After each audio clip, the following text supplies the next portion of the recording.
I call the May 2nd, 2017 Riverton City Council Finance Committee meeting to order at 6:46 p.m. The chair would entertain a motion for the consideration of claims with the removal of claim number 25481. And we just need more information about it before it's approved. So moved. You need to read this part of it then.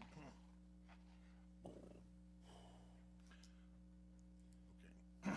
I would move that we consider claims to be paid in the amount of $127,447.71 and checks written for payroll and liabilities on 4/14 of 17 in the amount of $207,430.95. Manual checks in the amount of $82,226.09 for a total of $417,104.75.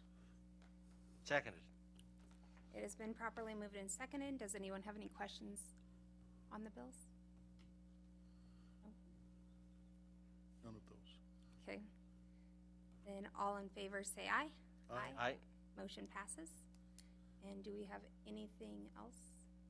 The only thing I have, Your Honor, is a reminder that tomorrow we have our third budget session again, beginning at 9 o'clock until 10:30. Tomorrow we'll be covering prioritization of capital projects as well as enterprise fund revenues. All right. Then the meeting is adjourned at 6:47 p.m. Thank you. Needs of the city, we ask thee that we can have our minds enlightened and that we can be able to do the things that will help the citizens of the city and will help us all to be able to become all that we can be, and that we can have the ability to think about things intelligently and discuss them and be able to reach a conclusion that will be pleasing unto thee. We say these things in the name of Jesus Christ. Amen. Amen. Will the city clerk please conduct a roll call? Yes, Your Honor. Councilman Tim Hancock. Here. Councilman Mike Bailey. Here. Councilman Kyle Larson. Here. Councilman Sean Peterson. Here. Councilwoman Holly Gibbon. Here. Mayor John Baker. I am present. Declare that we have a quorum. The chair will entertain a motion for the approval of the agenda as presented. Motion to approve the agenda is written. Second. Been moved and seconded. Is there any discussion? Your Honor, Yes. I move to amend the motion to move number 11 after number 26. Second.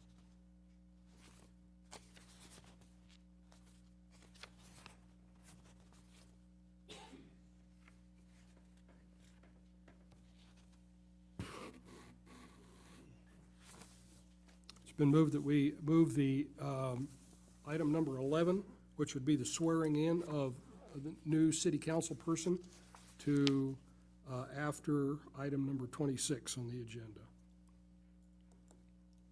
Been moved and seconded. Any discussion on that? All those in favor say aye. Aye. Any opposed? Mayor votes aye. Motion passes. So the chair would entertain a motion for, so let's see, so we amended that, so that's the amendment. Okay, so now we need to vote on the approval of the agenda. All those in favor of the agenda as amended, say aye. Aye. Any opposed? Mayor votes aye, and the agenda has been passed. Communications from the floor, citizens' comments. Anyone in the audience wishing to address the council regarding an item that is already on the agenda will be given an opportunity to speak later on. I would ask those individuals who wish to address the council at this time to approach the podium and identify yourselves for the record. Good evening. Good evening, Mayor and City Council. I'm Georgia Davis. I am here this evening to discuss the possibility of having a day in the park type event the weekend before the eclipse, August 18th and 19th. With your approval, Courtney Bolander and I would spearhead organizing vending booths as well as scheduling other events and entertainment during the weekend at City Park. Arts in Action has provided us with the paperwork that they use to organize their day in the park, and they've been doing that for over 30 years, so it's very thorough and it would be very helpful to us. And last week we met with Councilman Peterson, Kyle Butterfield, Sandy Lors, and Courtney and I, and discuss logistics and how to make this as seamless as possible. And if possible, I would like for them to express some of their opinions because they can say them much better than I can. Surely not. Yeah, I think so. So as far as the logistics of, garbage and all of the things that would need to be done to make this a successful and seamless as possible event. So, Okay.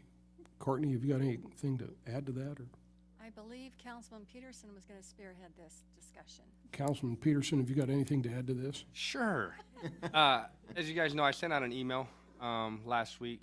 The reason for this one is with everything else going on with the city and is the expectations that we're going to have to handle with everything going on for the eclipse that's coming in. We thought that it'd be good just to have a central point to spear this on and to take the lead on it and to work with the different organizations throughout the city if they want to get involved. Just to have that one person that we as a council can go to and say, hey, this is what's going on, or us as a working group for the eclipse that we've been meeting with, to have just a couple people to take that instead of having 5 fingers going this way, we just have one going this way. So that was kind of the thought behind it, Your Honor. Thank you. Is there another meeting scheduled for the Eclipse Committee? If things go the way I expect it to tonight, I will announce it tomorrow. I was just waiting for the last ordinance to get approved so that way we can, because a lot of people, their questions now is temporary permits and stuff like that. So as soon as we can solidify something on that ordinance, then we'll have the next meeting so we can answer those questions, Your Honor. Okay. We're in second reading on that, though, right? Okay. Do I, should I appoint Georgia to be the chairman of this committee? No, she's No. not the good one. But I me, am the. but me and Kyle, but me and Kyle are too busy. So Well, I think that we do Miss Georgia Davis and Miss Courtney Bolander as co-chairs. Co-chairs. Because everything else that we've done so far in the Eclipse has two Okay. okay, co-chairs. Okay, all right. And I think that we just stick with that model because that way we have sounding boards. Okay, you're okay with that? You're okay I'm- with that? Yes, please. Is everybody else okay with that? I so appoint, Okay, okay? thank you. You bet. Any other questions?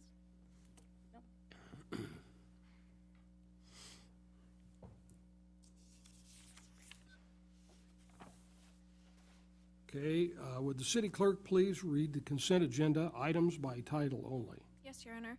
Approval of the minutes, April 18th, 2017, regular council meeting. Approval of the minutes, May 2nd, 2017, Finance Committee meeting.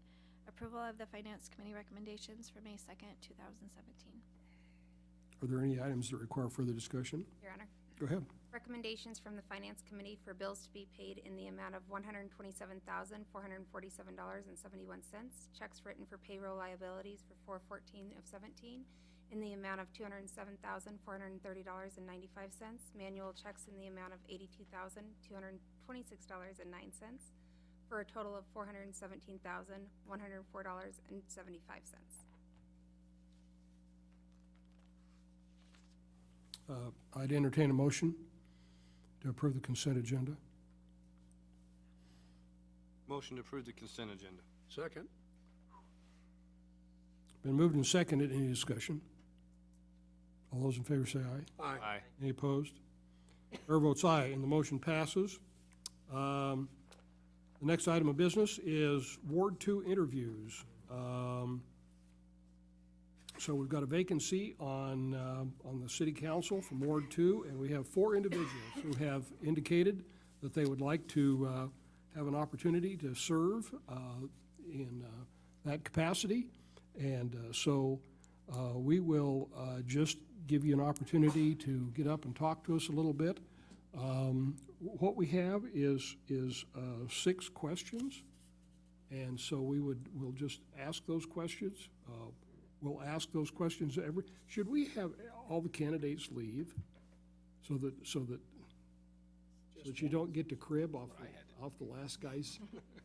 Okay, so if the candidates would go out, the first candidate we have is Richard Bennett. So Richard can get to the podium, and the other three candidates can go out and wait in the hall, and then when Richard's done, he'll go out and send somebody else in, okay? All right, thank you.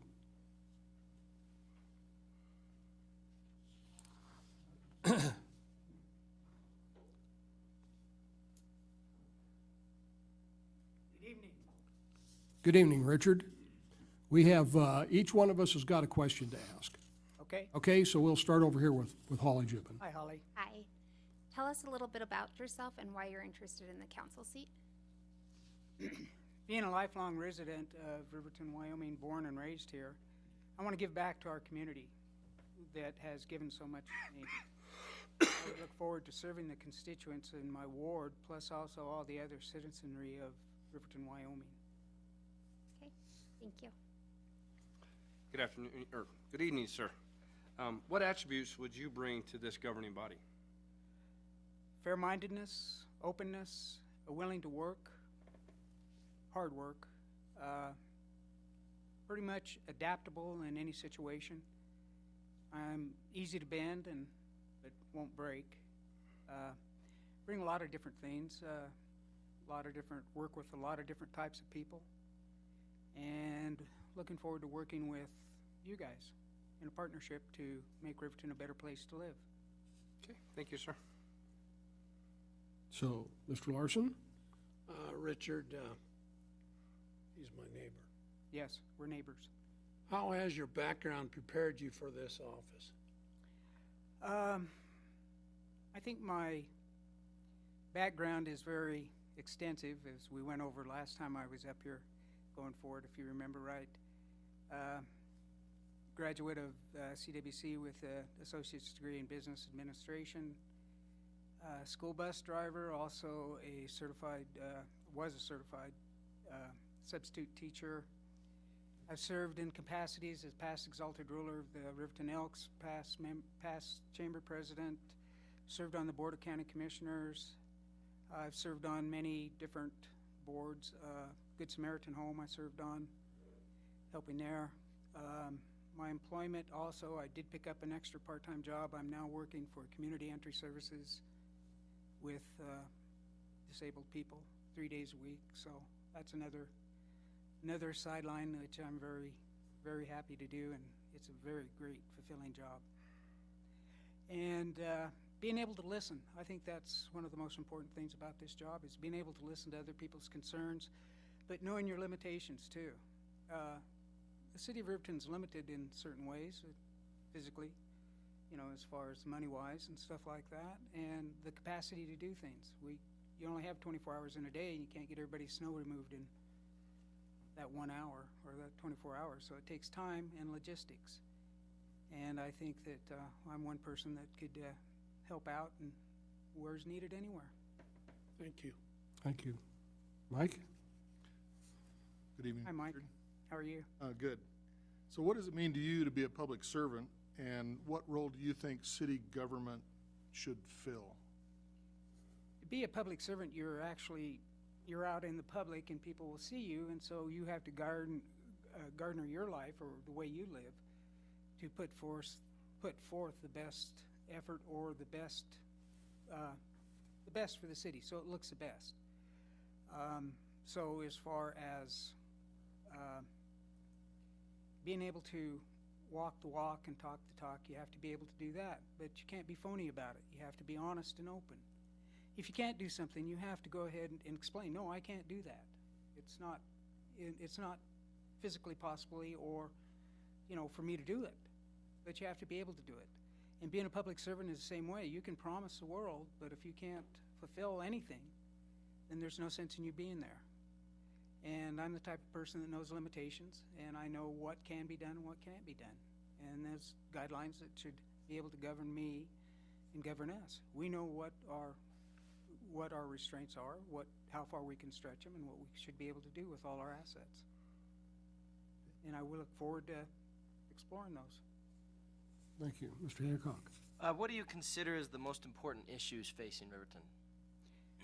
Well, with the downturn in the economy right now, with oil and gas pinching us, nowhere where we can broaden our tax base unless, and right now we're relying on our 1% to go ahead and fix projects that are going on, which are fantastic. I mean, the things that we're doing with the extra penny, we have to make sure and ensure that what we do with that is being spent well. So we have to be more fiscally responsible with the monies we do have. We have to look at the projects and look at them for where we can get the biggest bang for our buck. I'm not a big fan of accepting grants if there's so many loopholes in them that we can't fulfill the end part of the grant. I mean, even though we get 80% of grant, we still have to come up with 20%. We might have to come up with keeping a person on someplace where we don't need them, or we might have to continue a program that we no longer need. So how do we get rid of that if we do accept a grant? So we need to be realistic on what we do and how we operate in the city.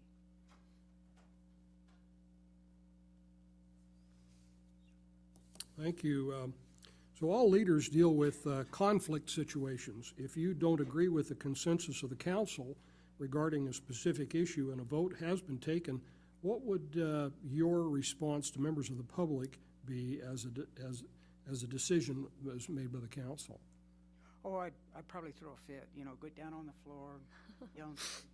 No, the council is a consensus, and if I'm the sole standout, then I have to take it that the council knows what's best, and I have to go along with their vote. I cannot stand out and I can't go back and say, well, so-and-so did this because, or nitpick on each one.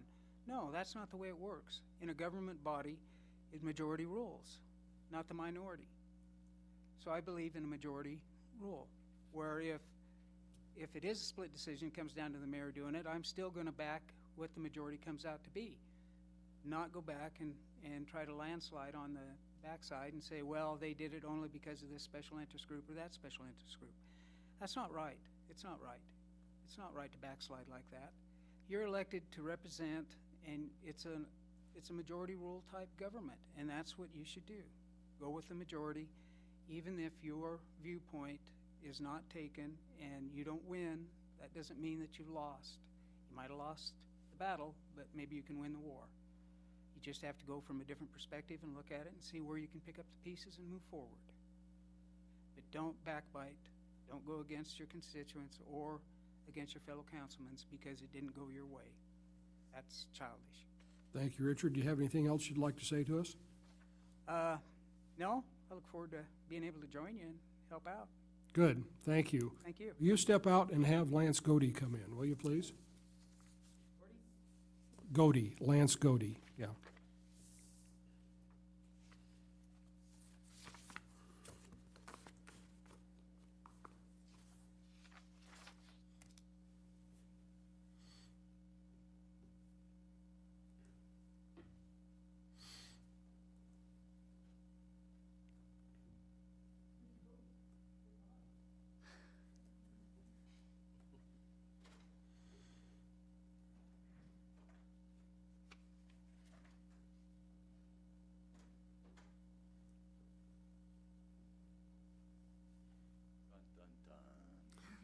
Good evening. Good evening. How are you tonight? Very well, thank you. We've each got a question to ask. Okay?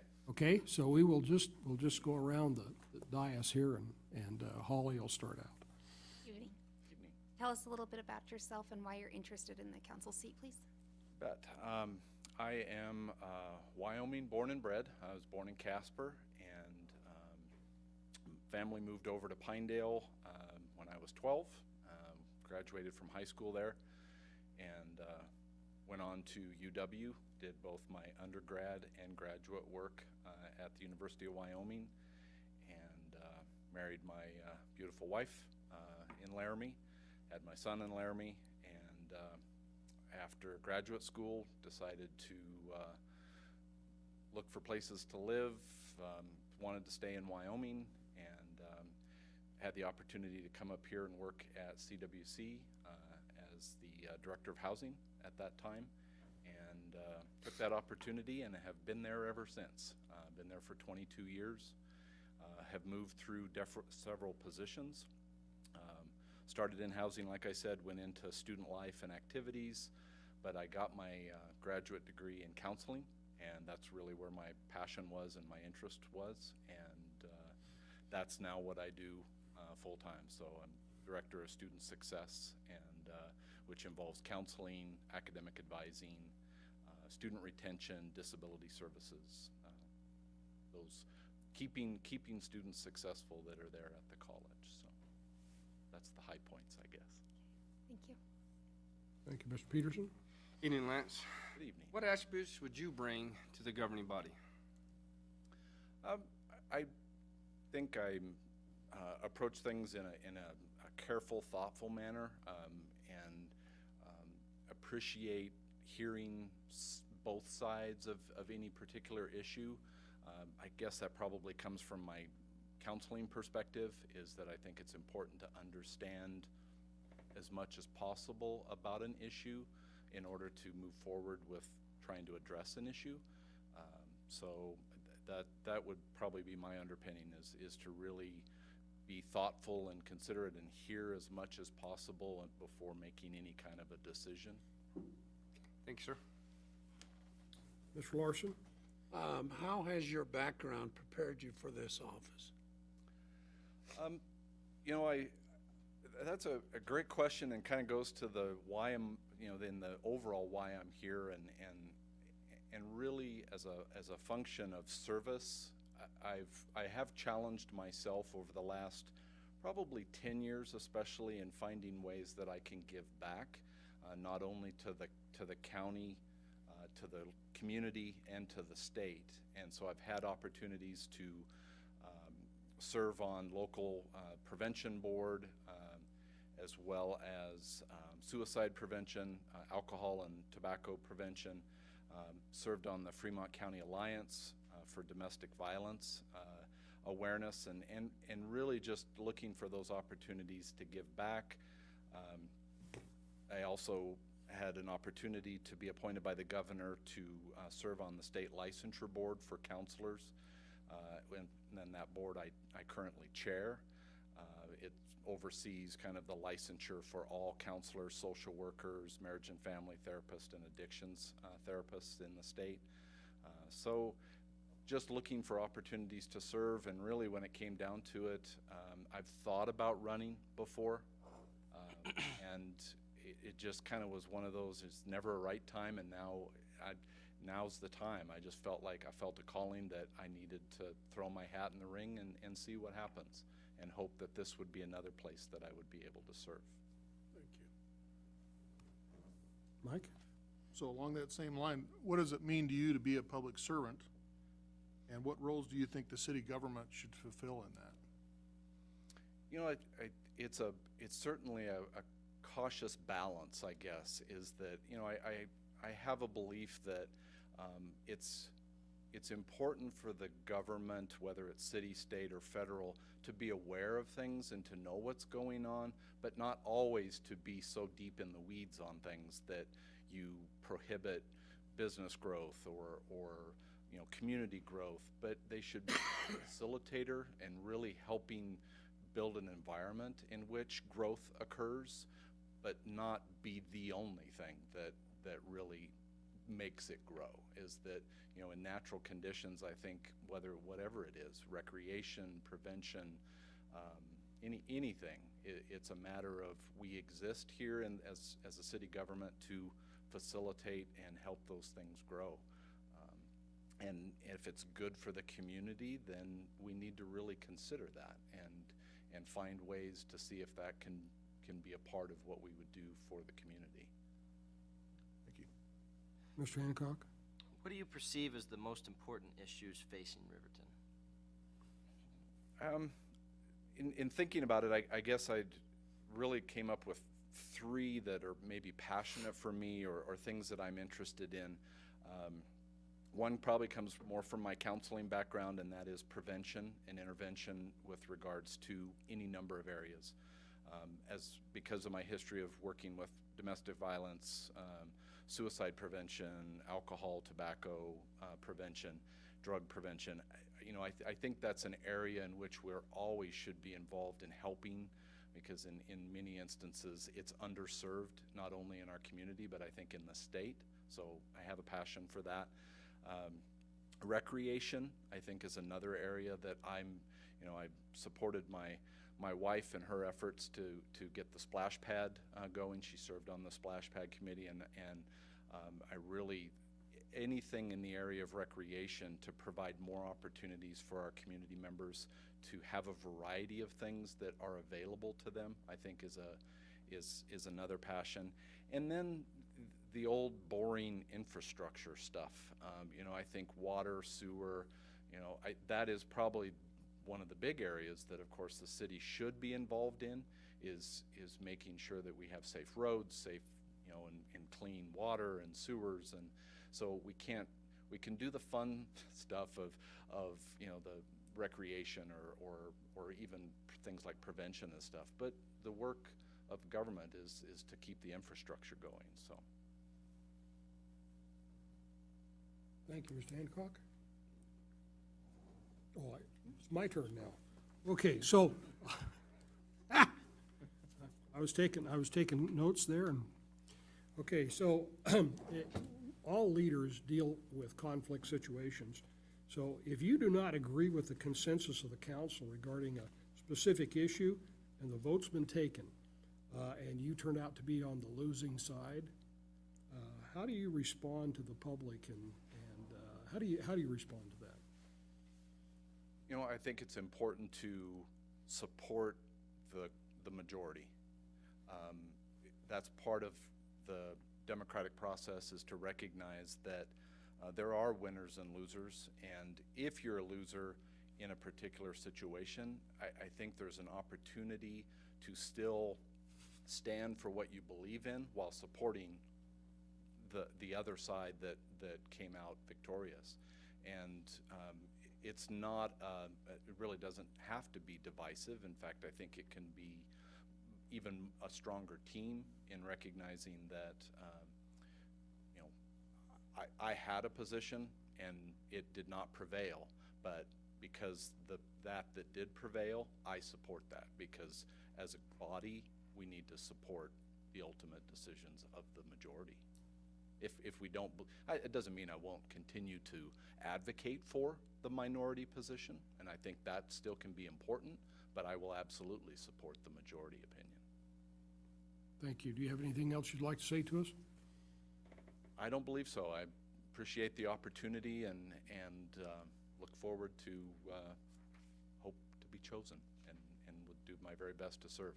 I would be interested in standing for re-election. It is one, sometimes that is a concern or a question as to whether I'm just, filling in for a few months. I do have an intention to make this a longer term thing than just serving the term. So Good, thank you. Okay. Thank you. Okay, if you would send in Rebecca Schatz up. Thank you. Knocking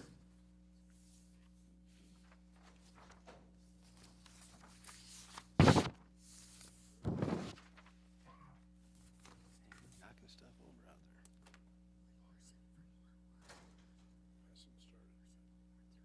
Good evening, Mayor, City Council. Good evening, how are you tonight? Good, how are you? We're great. Good. Okay, so we've got some questions. Each one of us has got a question to ask. Okay, So we'll start with Holly Gibbon. all right.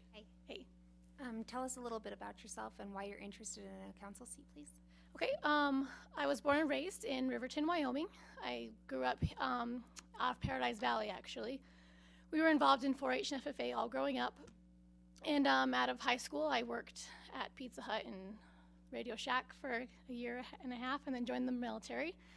I decided to join the Marine Corps because it was the toughest branch, and I'm sure Sean probably disagrees with that, but we all know the truth. And I really loved the military. I liked the traveling and being involved and doing something greater than myself, I decided to come home. My dad got sick, so I came back home to Riverton, and my dad passed away. But as soon as I got home, I knew that I had to do something and give something back, because if I wasn't giving back to the community, then what was I doing? Once I watched my dad pass away, I realized that if you don't you only get a certain amount of time in this world, and you might as well do everything you can to make it a better place.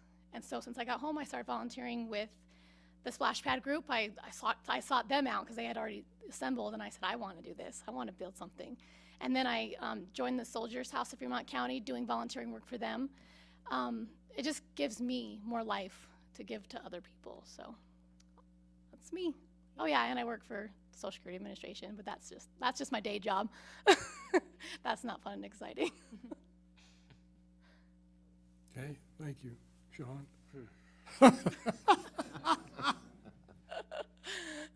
I kid. Start introducing yourself. I joined the Department of the Navy's Marine Corps. What attributes would you bring to the governing body? My energy, for sure. I remember in my military career, they were saying, she's gonna wear herself out. When I was a PFC, private Lance Corporal, she's gonna wear herself out. She's not gonna last forever. But I did. I never once slowed down. Even the people telling me, oh, you're motivated now, but wait a couple years, you're not gonna be motivated. I never stopped. My motivation was always there, and I think that my energy will bring a lot of life to our community, not just the council, but our community. Okay, thank you. Okay, Mr. Larson? How's your background prepared you for this office? My background, I would say dealing with, in the military especially, and then even with my current position now with the Social Security Administration, I get the opportunity to see the world through other eyes instead of just my own in a small community. I feel that my experience on the outside world, traveling to Japan, Iraq, Afghanistan, Southern California, South Carolina, and seeing the different cultures everywhere will bring more ideas to the community to make us thrive as a community. Business ways, bring people in to spend their money in our community, thinking of ideas to bring people here, such as a splash pad or a recreation center and that type of thing. Just the things that I've seen will help me do this position. Thank you. You're welcome. Mr. Bailey? Good evening, Rebecca. Good evening. What does it mean to you to be a public servant, and what role do you think the city government has in doing this? Could you repeat the first part? What does it mean to be a public servant? To be a public servant is to give more of yourself to others than you do to yourself. Demand of myself, or demand of others, but demand of myself too. Knowing that whatever I expect of somebody else and expect of this community, I'm giving back just as much. And then the second part? What role do you think the city government should fill? Our city government should be the heartbeat or the backbone of our city. So the way that our community is a direct reflection of our city government. So if we sit back and relax, then our community is going to be sit back and relaxing. So I think the harder we push to involve the community, the harder the community is going to push to give back as well. Okay, thank you. What do you perceive as the most important issues facing Riverton? The three most important issues facing Riverton. I think we need more things for our community to bring people in, such as events for children, and not just children, because it's the adults that spend money as well. So more things for adults to do, other than go out to, the bar or that type of thing. Something that I think is really important is to get the transients out of the city and move them along somewhere else or find better solutions for places for them to be. And getting people in the community to spend money at our local businesses. I think the more things that we provide for outside people, the more opportunities they'll have to come to our town and spend their money at our local businesses, which will in turn create money to build those things we want to build and have for our kids and our families. Thank you.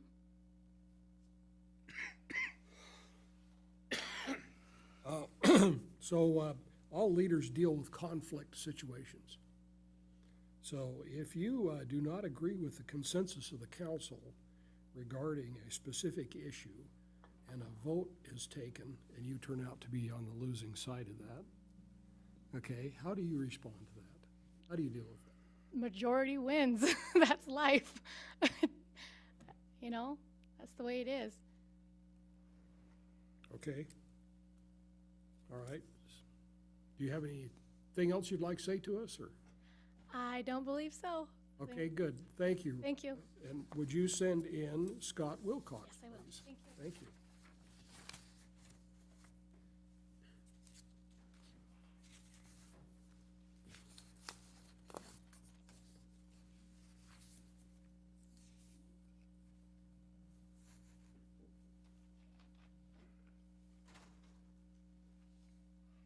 Oh, so I'm the last one to get grilled.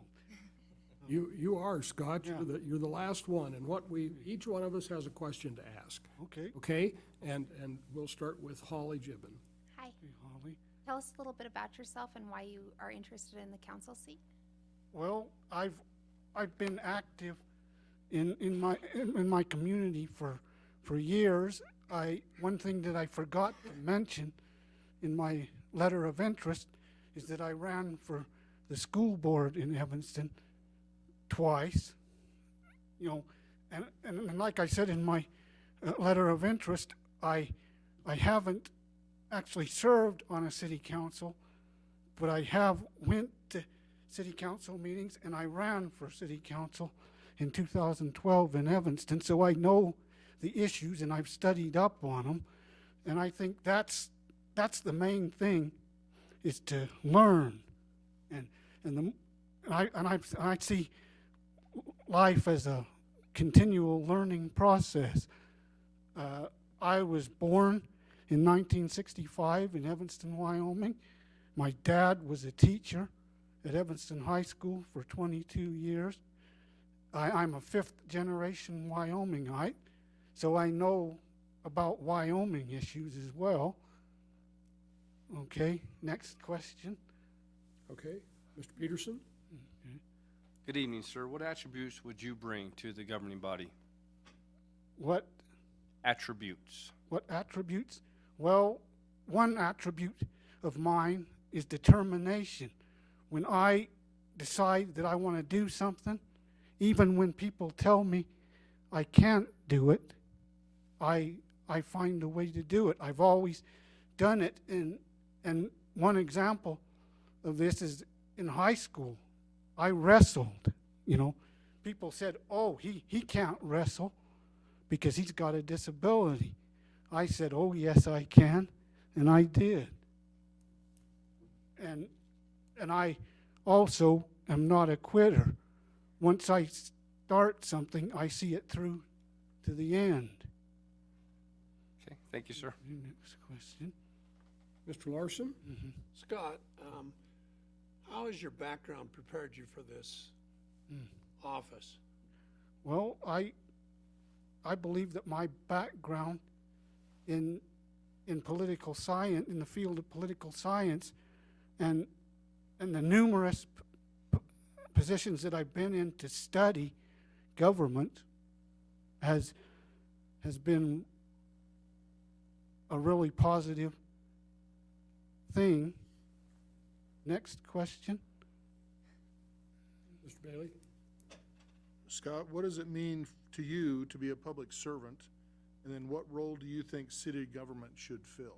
Well, I think the role of a public servant is to serve the public, not to serve their own interests. I don't have any agendas.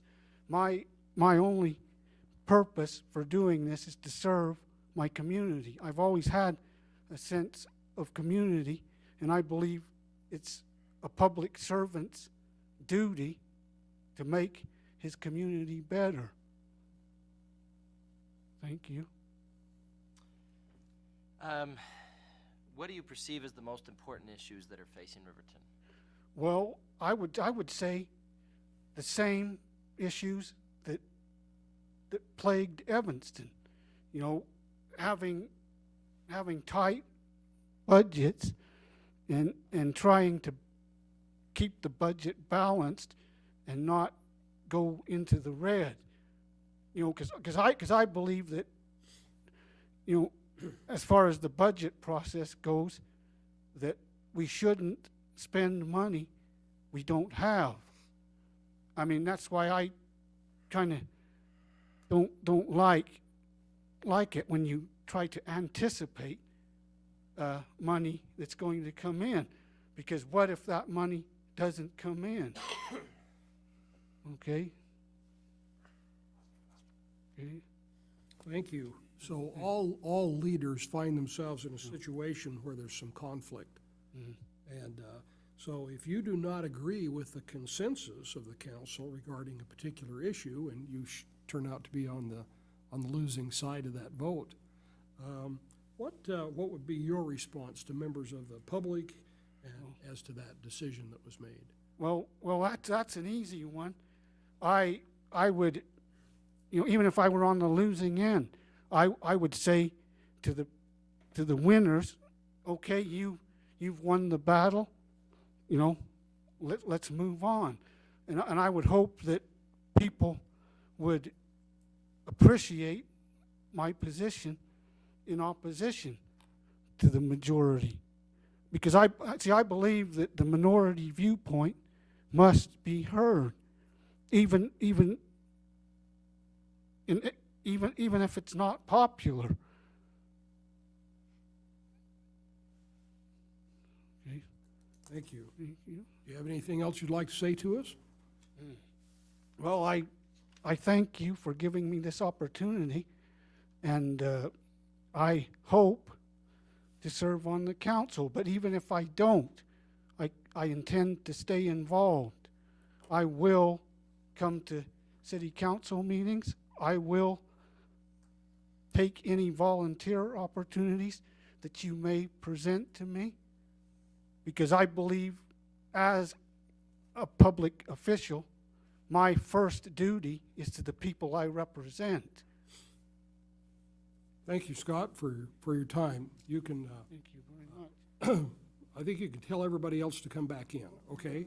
And so, so what we have here is the next item on the agenda is an executive session. So, are we ready to do that as a council? Go to exec? Okay, all right, so. Your Honor, explain to them it's not gonna be that long. We're gonna go in the back room and meet for a few minutes. We'll be back out. We won't take a long time. Okay? And so the chair would entertain a motion to convene into an executive session for the purpose of personnel, considering the appointment, employment, right to practice, dismissal, complaints or charges against a public officer, professional person, or employee in accordance with Wyoming Statute 16-4-405A2, and for the purpose of considering offers, tendering wages, salaries, benefits, or terms of employment during negotiation in accordance with Wyoming Statute 16-4-405A10. So moved. Second. Any discussion? All those in favor? Aye. Aye. Any opposed? Mayor votes aye, and the motion passes. We stand convened into an executive session at 7:22, or 7:42. The chair invites our HR director to come in with us.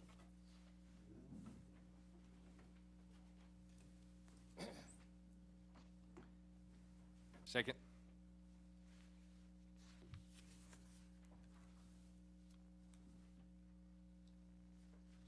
Been moved and seconded. All in favor, say aye. Aye. Any opposed? Motion passes. Regular session of the Riverton City Council is now reconvened, and so we're going to take a ballot, and and we'll have our city administrator and the chief of police count them. Okay. All right.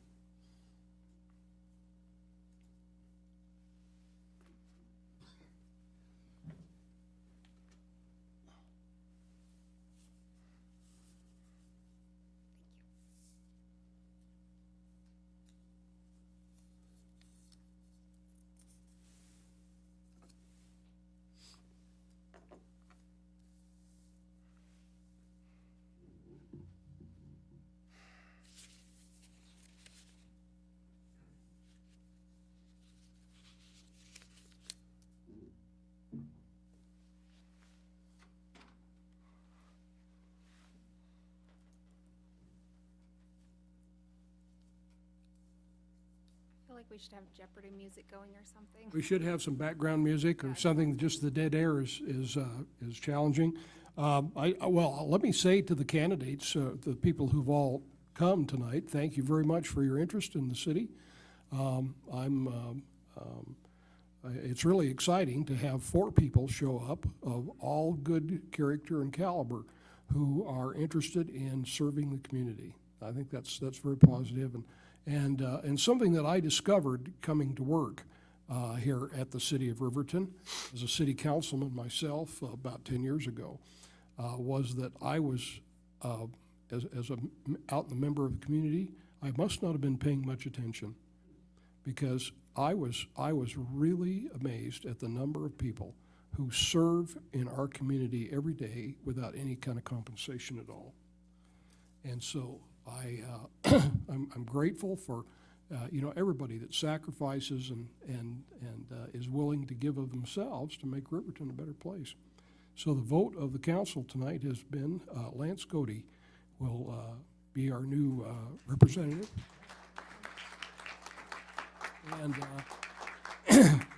And the rest of you are, free to run away if you'd like to, but your being here tonight says to us that you're interested in the city of Riverton, and as we have opportunities for you to serve us, we'll give you a call, because we do appreciate your interest and your energy that you bring to the city of Riverton.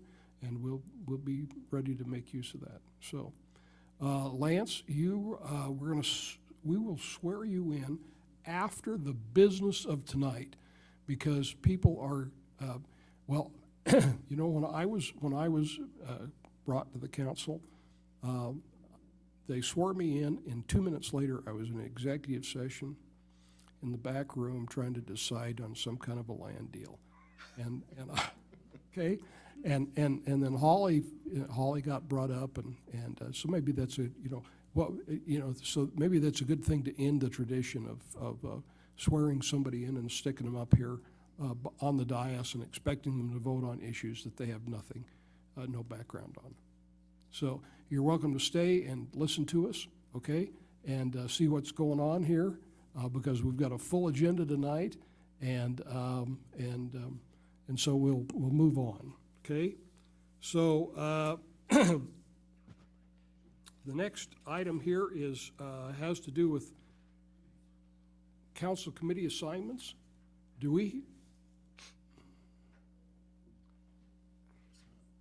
I've forgotten what that's about, Courtney. Your Honor, we were going to put the new council person on Board of Appeals and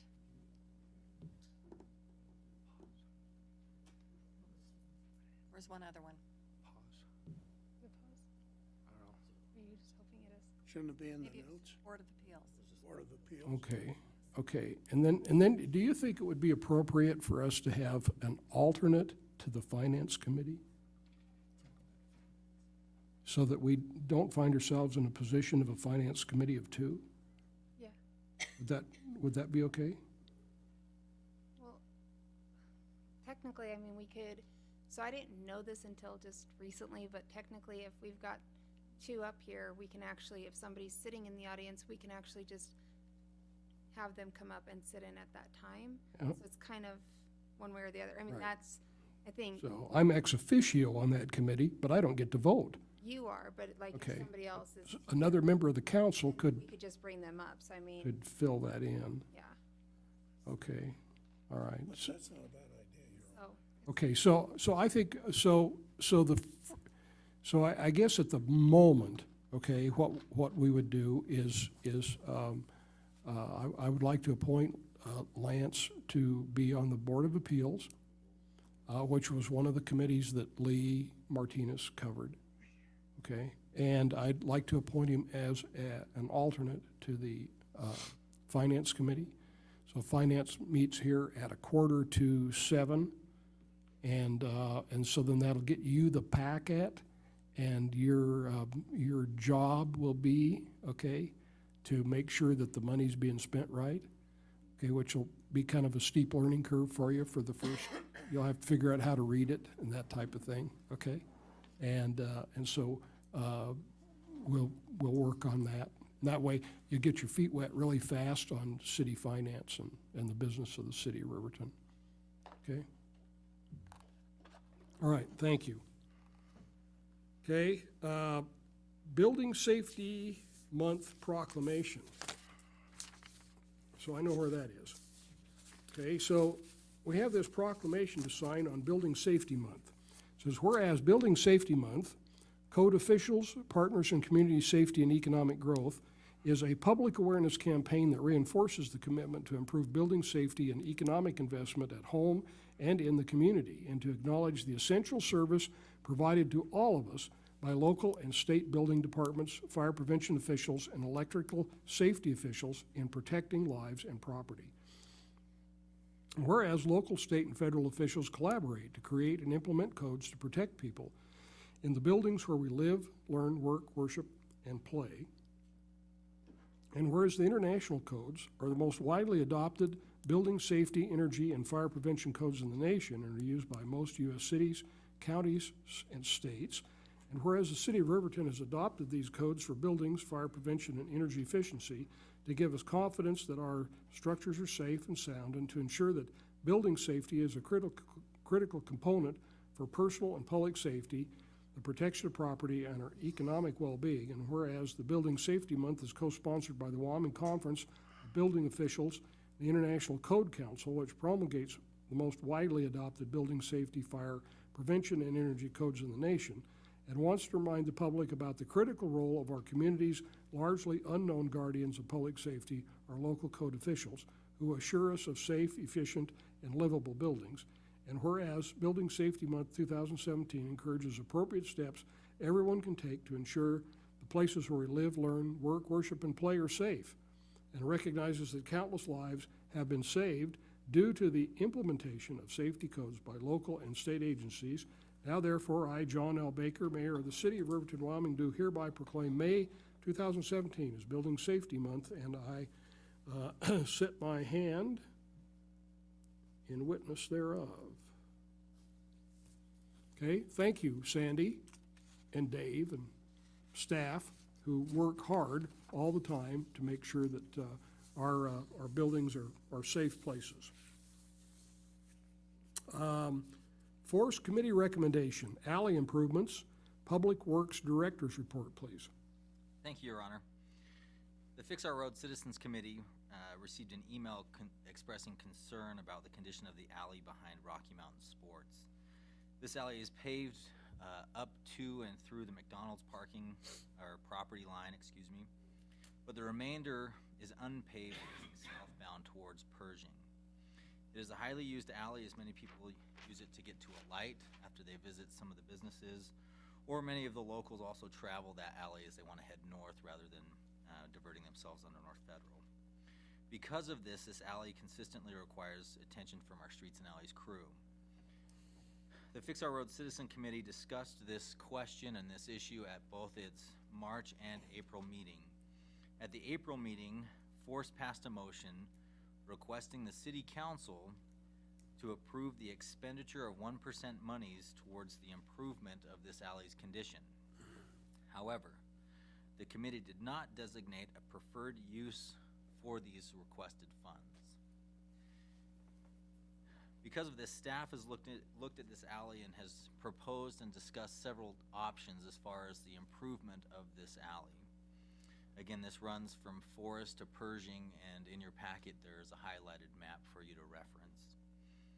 In looking at the options, staff has developed four. The first, we should place crushed base or recycled asphalt, regrade, and put it in with compaction.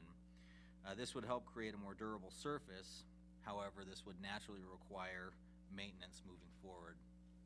The cost of this option for material is $2,700. Option two would be to regrade the alley itself, establish what is called a reverse crown, and then pave this alley from the property line of the McDonald's moving to the south, so behind the Boot Barn properties and the Rocky Mountain properties. This alley is flat and does not have a lot of slope for drainage. The reverse crown should help with the pooling of water and the diversion of water down this alley. However, because of that, cracking will occur and maintenance will occur.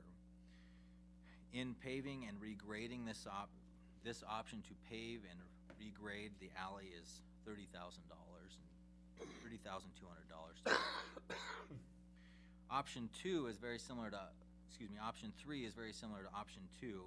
However, staff is looking at adding a concrete valley pan to assist with the drainage. This provides a more durable channel for the water to flow, and this increases the cost of the improvement of this alley to $87,900. Option 4 is to do nothing, to not expend 1% funds on the alley and to continue to utilize the streets budget and streets crews to maintain the alley. To put it in perspective, we have graded this alley 3 times already this spring. Because of the moisture, because of the use, it is one that sees a lot of potholes and rutting, etc. What staff is really seeking from you tonight is direction and an opinion, first on whether or not 1% money should be used towards the improvement of alleys. The next would be to give us direction as far as which option should be used when we consider the improvement of this alley. The 1% committee voted unanimously to bring this to City Council for consideration. However, I think it's fair to say that there are several members of the 1% committee who are somewhat conflicted on whether or not the 1% funds should be used on alleys rather than main streets. As far as a budget impact, the improvements to the alley again will be paid out of the 1% fund. After we subtract our current obligations in that fund, there is a balance of $256,440. As a reference, the alley is 22 feet wide, and we're talking about improving 495 feet of that alley. Thank you, Your Honor. Thank you.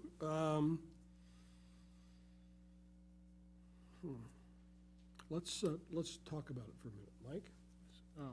Your Honor, Mr. Butterfield, on the alley that's behind McDonald's, and I think it's just McDonald's, that's paved already, who paid for that paving? Your Honor, Councilman Bailey, that was part of the development agreement for the McDonald's property. So when it was built, they improved the alley. Most likely, it was with the understanding that alley would be used quite frequently by their customers, and so as part of their development agreement, they paved that section. Mr. Larson? The alleyway from Holiday Inn all the way to McDonald's is also paved. And that's behind the apartment house and a steakhouse and et cetera. The grading which Mr. Butterfield spoke about has removed the no swimming signs in those holes there and has improved it dramatically, but that will continue to degrade itself just because it's a high usage. If you'll remember, the sign on opposite McDonald's is exiting McDonald's, you can only go one way. And so people go down the alley and go to the red light. So to call it just an alleyway, because what it has turned into is a secondary way to get onto the federal highway without bucking traffic.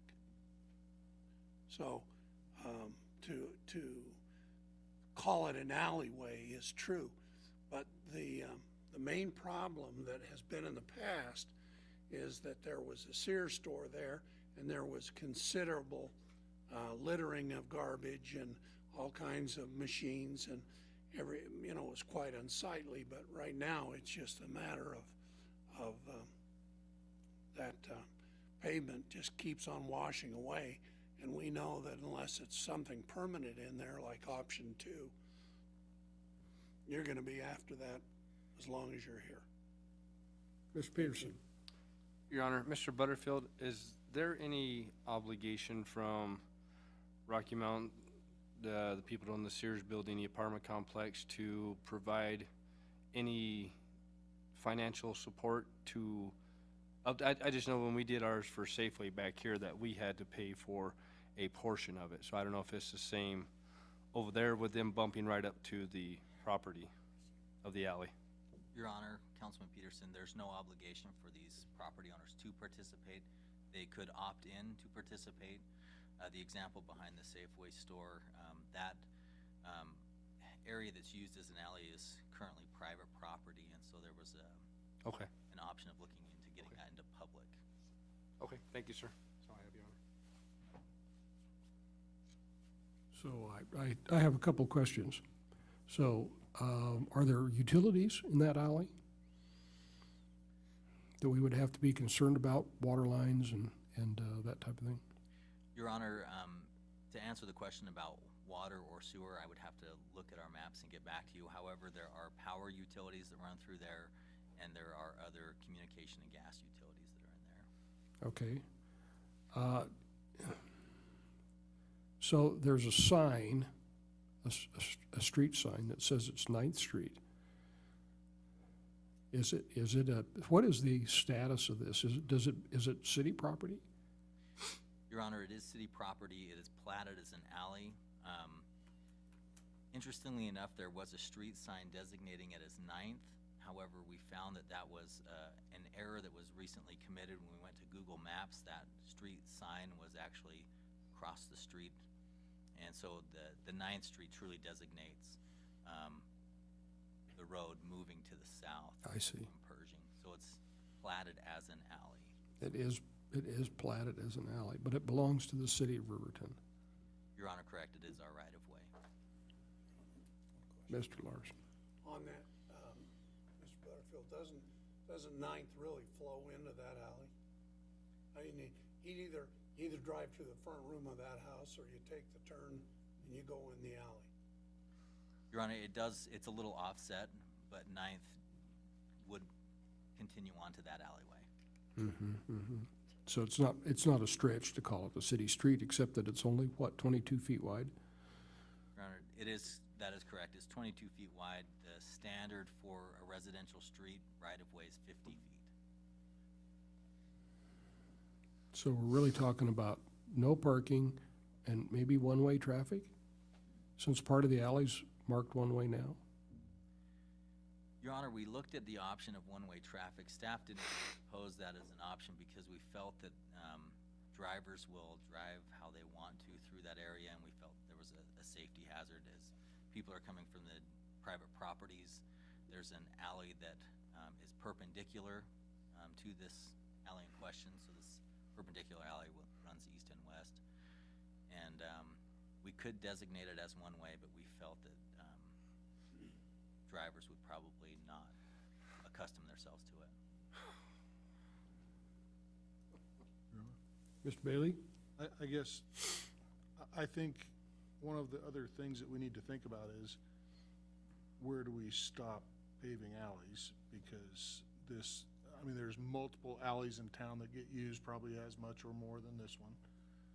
I think we gotta be careful where we start. I think this coming year with very limited funds available out of the 1% force fund because of North Federal and other things, I would have to lean toward maybe doing the less expensive, less permanent solution, which would be, cleaning up the alley and putting in the crushed, recycled asphalt. I've had personally good experience with that. We use that on a lot of our parking lot, and it goes in, it packs, it's solid. If you get a few 100-degree days, you can go out there and it's just about as solid as asphalt after it's sort of heated up a few times, and if it gets compacted good, and if, it's got a good surface underneath it. And I think with the budgetary range that we're dealing with this year, I think that might be a good option. And that would not be money wasted, to where if we did want to put asphalt in the future, that would create a good, solid, substructure for that asphalt, so. Mr. Larson? Mr. Butterfield, could we, on that option 1, could we put in twice as much to give it a heavier base? I mean, and so that was $5,000 versus $30,000, which is 1/6 less. I mean, substantially. Would that, I'm not saying would it last twice as long, but that being heavy enough, would that not wash out as fast? Your Honor, I think there is some value to making the road base profile thicker, and so increasing the cubic yard amount wouldn't be a bad idea. Currently, the engineer's estimate shows a quantity of 110 cubic yards of road base or recycled asphalt. So we could increase that. At some point, you would still have the surface issues of the expansion and contraction and the potholing, but from a structural base, we could increase the depth of the profile and receive benefit from that, I believe. Okay, thank you. Mr. Peterson? Did we look at the drainage issues back there when we did any of this? 'Cause I think that's our biggest problem, is that all that, just the moisture seems to settle in there, and then it freezes and doesn't freeze and expands, contracts, and all, and I think that's just what's tearing it up. Is there anything that they looked at when they did these estimates about that? I see the crowning in it, but I'm talking just like the first one, because I think I agree with Councilman Bailey that we need to pinch pennies on this, but I still think that we need to do something, because here pretty soon we're gonna have somebody here wanting a new transmission because they hit one of the potholes and took it out of their little pickup truck. Your Honor, we did look at drainage options. Again, as far as the cross slope, that's something we can control. You typically want a cross slope of 2%, so that would be the slope running east and west. The longitudinal one, that's very flat, and that one's fixed because we have a fixed point on Pershing and a fixed point at the McDonald's. That is flat. We're going to try it and grade it as such that the water flows to the south. It currently does.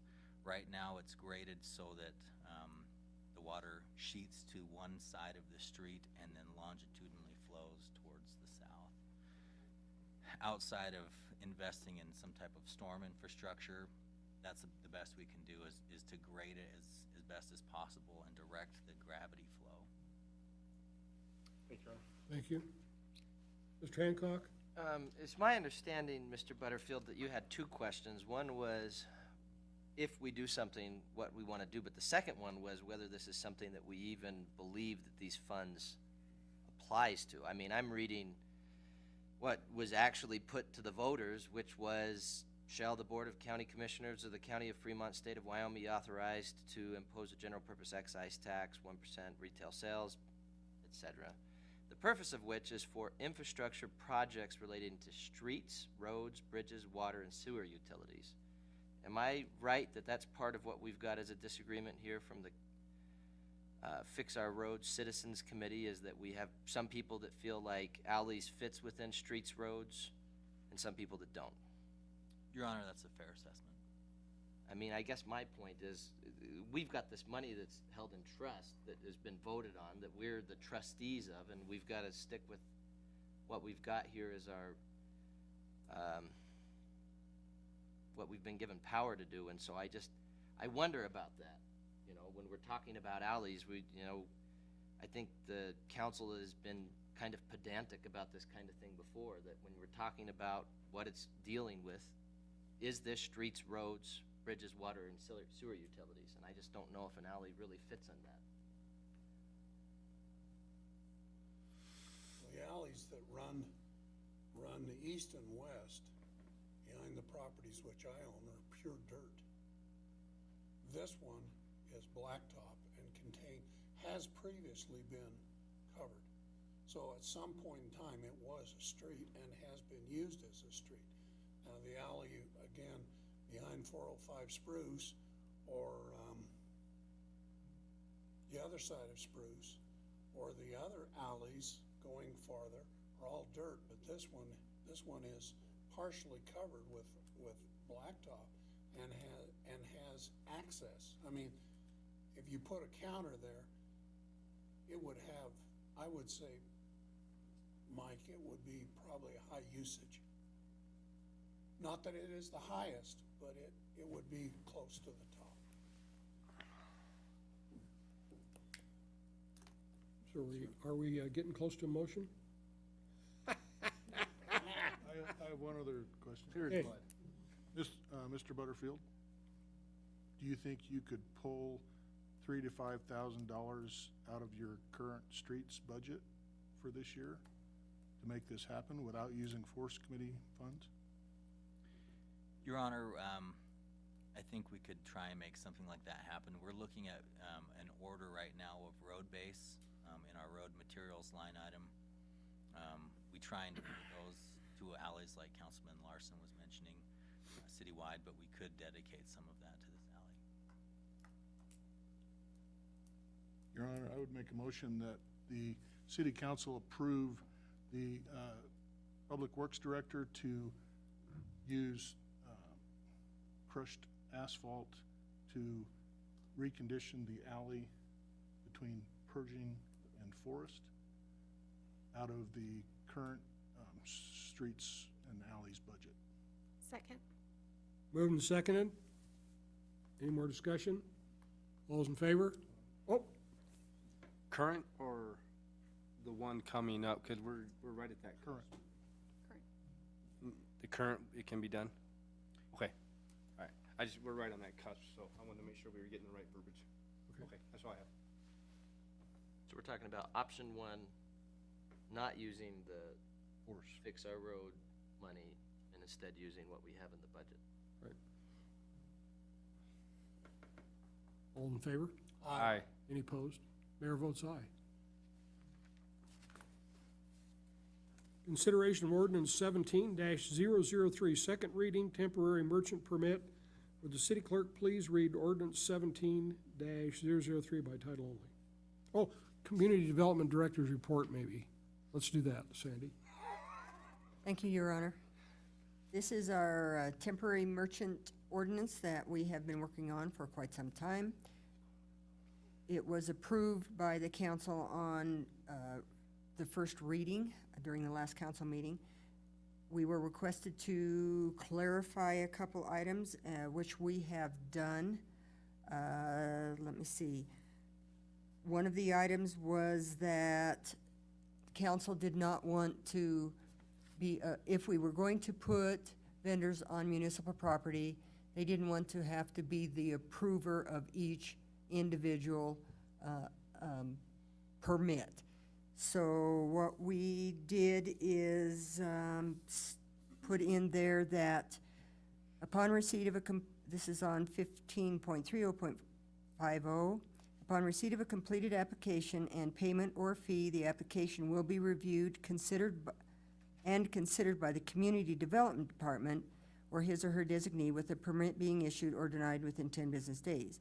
And then we put, prior to issuance of a permit on municipal property, the governing body must approve the specific event or occasion and the period of time and establish whether or not a permit will be required. So we added those, and we felt that those clarified that.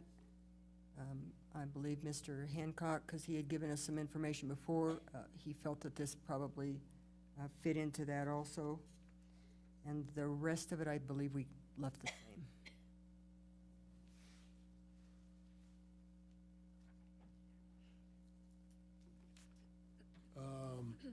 I saw something where we had deleted paragraph E. And Yeah. Your Honor, on the 5.30.40, yeah, that had been deleted previous to the first reading. okay, and we did it, so there's two places there, okay, where there's paragraph E was taken out that dealt with garage sales.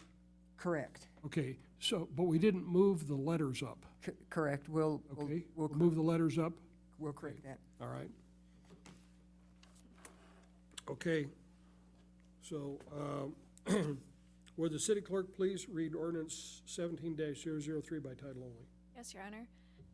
Ordinance number 17-003 on second reading, an ordinance amending Title V Business Licenses and Regulations, adding Chapter 5.30 Temporary Merchant Permitting of the Riverton Municipal Code and repealing all ordinances or parts of ordinances in conflict therewith and providing for an effective date.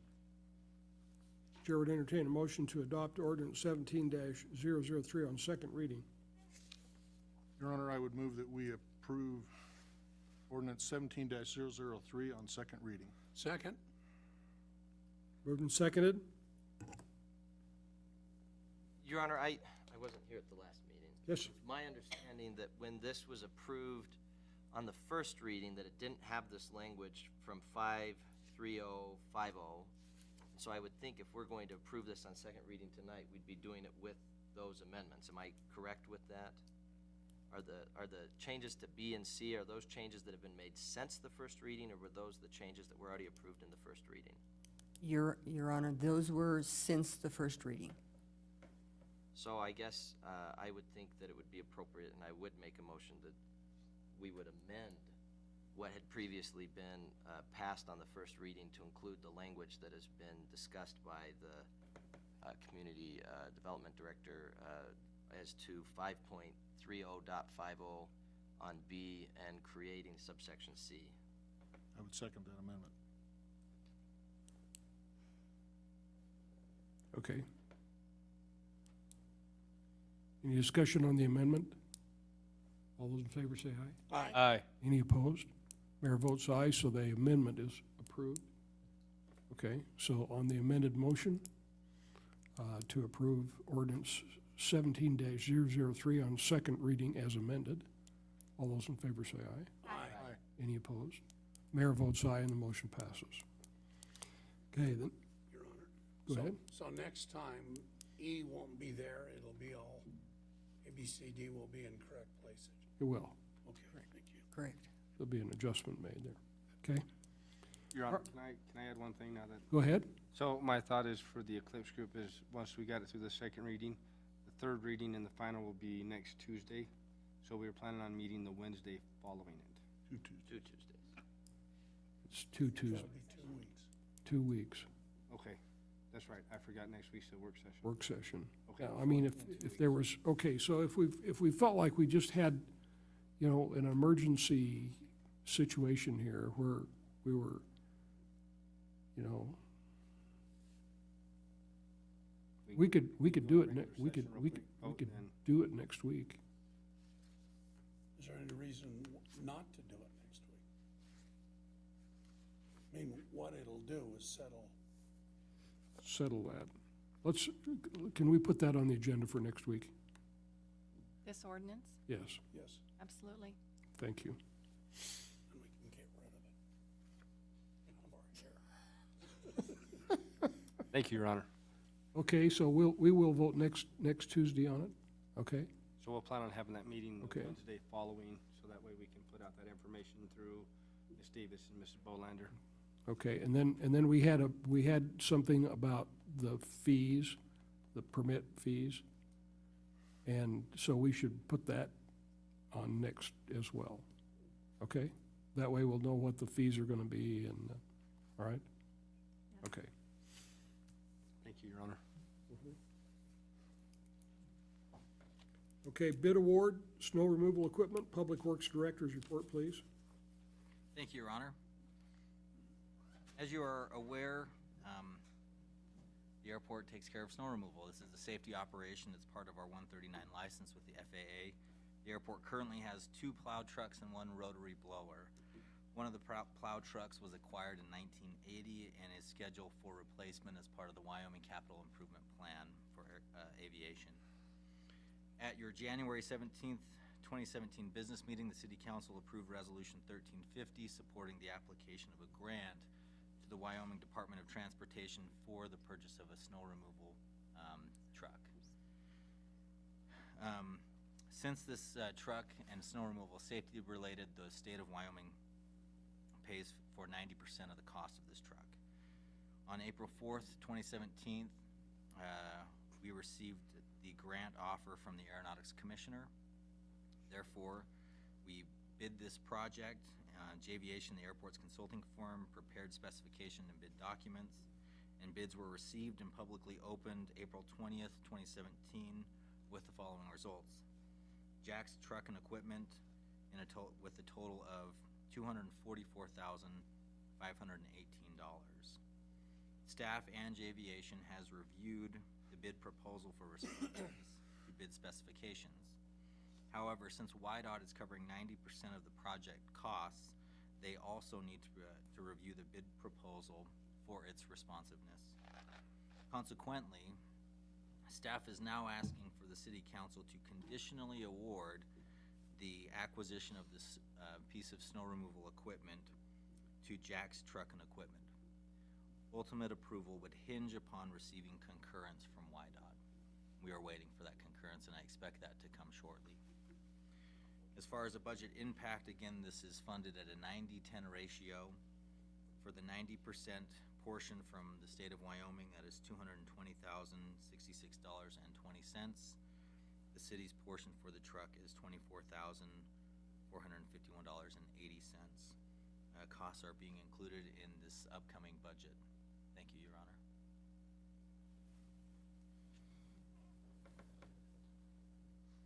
Okay, so that'll be paid out of next year's budget. Your Honor, that is correct. Okay, thank you. Chair would entertain a motion. Your Honor, I would move that we accept the airport snow removal bid, equipment bid for Jack's Truck and Equipment, contingent upon approval from WYDOT. Second. Moved and seconded. Discussion. All those in favor say aye. Aye. Any opposed? Mayor votes aye and the motion passes. The next item is a public hearing and consideration of ordinance 17-005, first reading, repealing and revising archaic laws. Interim Police Chief's report, please. Your Honor, one of my duties is to look through ordinances and to find some that are old, antiquated, and no longer in use. I have picked 6 ordinances this time, 3 that I'm asking that we repeal altogether, and then there's 3 that I would ask be combined into one ordinance. These ordinances, I met with Councilman Hancock, and we kind of feel like these are the ordinances that for this time around we feel would be appropriate to be repealed at this time. And then as months come up, I'll pick other ordinances that I feel are old and antiquated as well.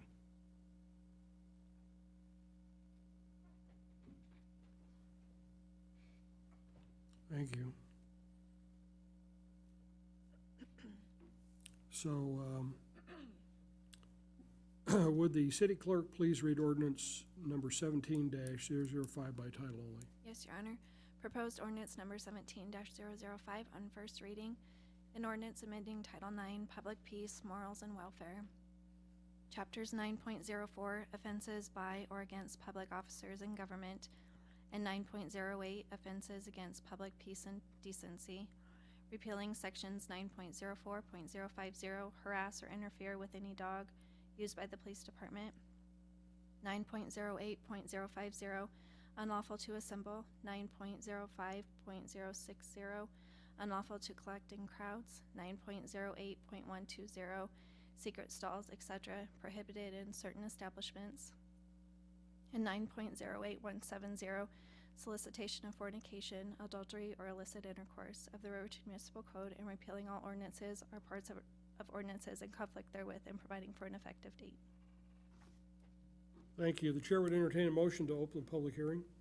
Your Honor, I make a motion we approve or open public hearing. Second. Been moved and seconded. Any discussion on that? All those in favor say aye. Aye. Any opposed? Mayor votes aye. I now declare the public hearing to be open. The hearing will be conducted in accordance with state statutes with other applicable laws. I would ask those individuals wishing to address the council to approach the podium and identify yourselves for the record. Is there anyone here who would like to speak? Your Honor, seeing there's no one to come forward, I recommend or move that we close public hearing. Second. Been moved and seconded to close the public hearing. All in favor say aye. Aye. Any opposed? Mayor votes aye, and I declare that the public hearing is closed. The chair would entertain a motion to adopt ordinance 17-005 on first reading. Your Honor, I'd make a motion to adopt ordinance 17-005 on first reading. Second. Been moved and seconded. Any discussion? Your Honor, I want to make clear so that if anybody's watching this or listening to us and seeing that we're repealing an ordinance with regard to harassing police dogs, that they don't get the wrong idea about this. And the chief and I had a little bit of discussion about this. That ordinance right now would just make it so that it would be punishable by a $750 fine at most for a person to, and this is part B, willfully, wantonly, maliciously torture, mutilate, injure, disable, poison, or kill any dog used by the police department. There's already a state statute that captures that makes it either a high misdemeanor or a felony depending on the severity. And in discussion where they're not currently using a police dog, even if they did use one in the future, felt that it would probably be more appropriate for that to be handled with a charge that would be a violation of state statute. So I just wanted to make sure anybody that's listening to this doesn't get the wrong idea that somehow the council doesn't care about police dogs. It's just that I think we care enough about them that we feel like having a $750 fine ordinance out there doesn't make sense. The other thing I would bring up is the chief went through and did these, and I don't know if we'd want to amend this ordinance to reflect some additional ones. I went through and looked at a couple of these as well. And the one that just jumped out to me is Riverton Ordinance 10-12-010 regarding railroad crossings. I don't know if we currently have any active rails in Wyoming, considering we have trails now because of rails to trails. That ordinance 10-12-010 and 020 makes it so that anybody that basically leaves a rail car or engine in the way of traffic could be held liable. I don't foresee having rail cars in the way of traffic in the near future, so I would recommend either with this ordinance or another ordinance that we consider getting rid of those ordinances as well and repealing those. The only reason I say this now rather than actually making the motion is I'm looking at it, we have in the title itself of the proposed ordinance all of the ordinances we're intending to repeal, and I guess we could add that to the title, but I would move to amend the ordinance that we've discussed to include repealing Riverton City Ordinance 10.12.010 and 10.12.020 as well. Your Honor, we're only able to put one title or one chapter in each ordinance, so we'd have to do a separate one later on to repeal those two. I'd withdraw my motion and we can deal with it at a different time then. Okay.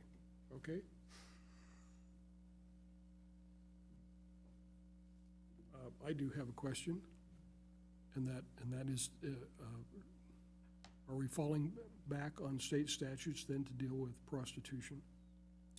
Your Honor, that is my intention when I look at these ordinances to repeal them. I'm making sure that we do have a state statute to fall back on. That typically for the police department, we would use that state statute 99% of the time anyway. Right. Okay, thank you.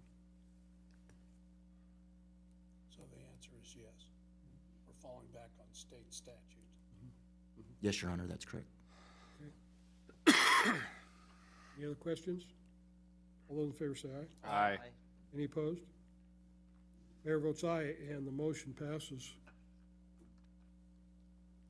Okay. So the next item is a public hearing for ordinance numbers 17-006 and 17-007. Could we have the interim city administrator's report, please? Yes, Your Honor, I just wanted to take the opportunity to let our viewing audience know about the next 7 ordinances that we're bringing up, and we try to group the ordinances in public hearings, so we're not opening and closing 9 public hearings. So the next 2 ordinances are dealing with Title 17, which is zoning designations, zoning districts, and uses, and Mrs. Lewis will report on those 2 ordinances. The next 5 ordinances are due to legislative changes that either mirror state statute or make changes within our Riverton Municipal Code. So if anyone viewing this meeting has any questions, you'll want to pay attention to the first 2, which are zoning, and the next 5, which are alcoholic beverages. Thank you. The chair would entertain a motion. Let's see, should we? She has to read. We should read, would the city clerk please read ordinance number 17-006 by title only? Yes, Your Honor. Proposed ordinance number 17-006 on first reading. An ordinance amending Title 17 zoning, revising Chapter 17.32 R2 residential districts, Sections 17.32.010A uses and 17.32.020 B and C of the Riverton Municipal Code, and repealing all ordinances or parts of ordinances in conflict therewith, and providing for an effective date. And then would you read the ordinance number 17-007 by title only? Yes, Your Honor. Proposed ordinance number 17-007 on first reading. An ordinance amending Title 17 zoning to revise Chapters 17.12 zoning districts designated, 17.16 general requirements, 17.36 RA residential district, 17.80 MHP mobile home park district of the Riverton Municipal Code, and repealing all ordinances or parts of ordinances in conflict therewith, and providing for an effective date. Thank you. The chair would entertain a motion to open the public hearing.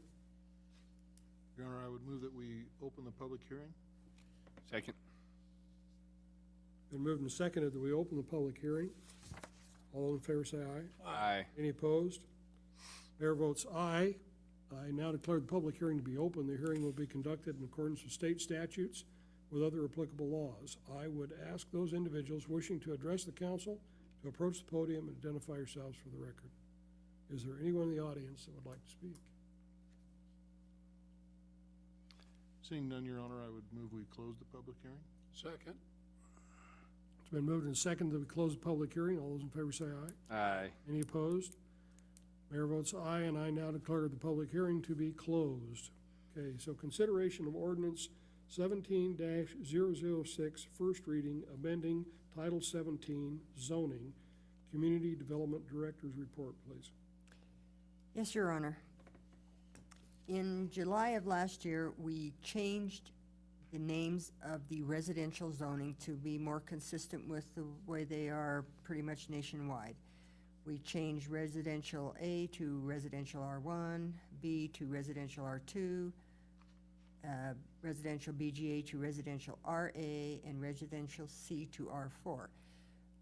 Then we needed to change the uses to basically do what council wanted us to do, which was to remove sixplexes or something to that effect from residential R2. So this ordinance 17-06 specifically does that. So what we have residential R2 are in regard to the number of multifamily units that are allowed in that zone. Now we are changing that, allowing multiple family dwellings not more than 2 living units in residential R2. So that's how we changed residential R2. We have residential R3 that we will be bringing up at a later time that will then allow multiple use or multiple family units from 3plexes to 6plexes, and then anything over that would be in an R4, which would be the multifamily. So R2 at this point in time would allow only residential units up to 2 living units. Okay. Chair would entertain a motion to adopt ordinance 17-006 on first reading. Can we can we do both of them at once, or do we have to do them individually since they're grouped together? I think we have to do 6, 7. We have to have a separate motion on each of these, right? Yes. Okay. I make a motion that we adopt ordinance 17006, amending title 17, Second. zoning.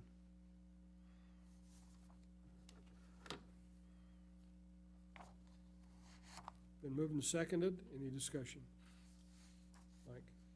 Your Honor, Ms. Lewis, you had said in your first statement that we sort of had wanted to remove sixplexes from R2, and then you said we went down to 2, so I assume the Planning Commission had some discussion along those lines, or? They have had discussions with this too. I've taken this to the Planning Commission a couple different times. This was one of the things that council specifically wanted us to do, was to eliminate the ability to build sixplexes in residential R2. And I said sixplexes because at that time, we were allowed to build up to a sixplex multifamily in residential R2. So now we have now allowed only up to a two-family unit or multiple family unit in R2 at this point in time. So that means a duplex would be allowed, but a fourplex would not? That is correct. So what is the consequences of the fourplexes that are in R2 now? Those will probably be considered pre-existing non-conforming uses at this point in time. We have some other things that we will be working through. We're working one thing kind of at a time. Our interim Courtney did help us to do this just one item at a time so that we wouldn't get too confused. We will make some conditional uses in these so that if someone comes along and does, say, want to put maybe a fourplex in an R2, because at this point in time, we're limited that, we would use a conditional use. There would be a way that we would be sending out notification to all the property owners, and then it would be voted on whether or not they could put that fourplex. Because there may be some places that it would be fine in an R2, but it would be under a conditional use, or a threeplex, or something different to that effect. Because at this time, if we made this change, then the only place that it would be allowed is what used to be C, which is now 4, correct? That is correct. Okay. Your Honor, Mr. Larson? what this did, Mike, was if you had a subdivision and it was R2 and you didn't sell any of the land, it would stop out-of-town people coming in, redeveloping it, buying it cheap, making it into an R4 and putting up a big apartment house, and then hitting the streets. Goodbye. Now, I own 2 fourplexes that are in these type of areas, but I don't think it's right to do that to residential. And that's what's happened up on several times. I guess to me, you also run the risk by getting the zoning too tight, that you limits people's ability to do maybe what's the most Highest and best profitable usage. or highest best use of the property that they own. Because I think it can be challenging at times to go in and ask for a zoning of going from R2 to R4, for example. You might get a lot of issues there, and then the person's stuck with a piece of property that they can't give it its best use on. So the sword cuts both directions, I guess. Your Honor, we had this situation up on West Main where that guy wanted to build had a vacant land and wanted to put in a tractor store. The tractor store is beautiful, but the neighbors did not want it. Isn't that right? I remember that. And so that was the highest and best usage for that. The property is still for sale, but the neighborhood did not want it. So simply because it's the highest and best usage, and your neighbors are there, and you're, you know, taking your money and running. Just isn't fair. I agree.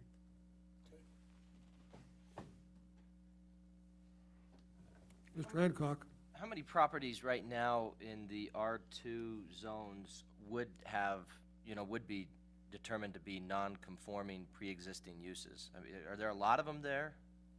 Your Honor, yes, there are quite a few. That's why we debated about changing those zonings, and at this point in time, unless the property owner specifically wants it, we just would consider it a pre-existing non-conforming use. Once we put into place the conditional use type of a thing, which we've noticed that most other municipalities do that, then that would give you the ability then to put a threeplex or a fourplex, triplex or fourplex in an R2 area or, a more restrictive area, provided the neighbors then are okay with that. Because there are potentially areas that could be done.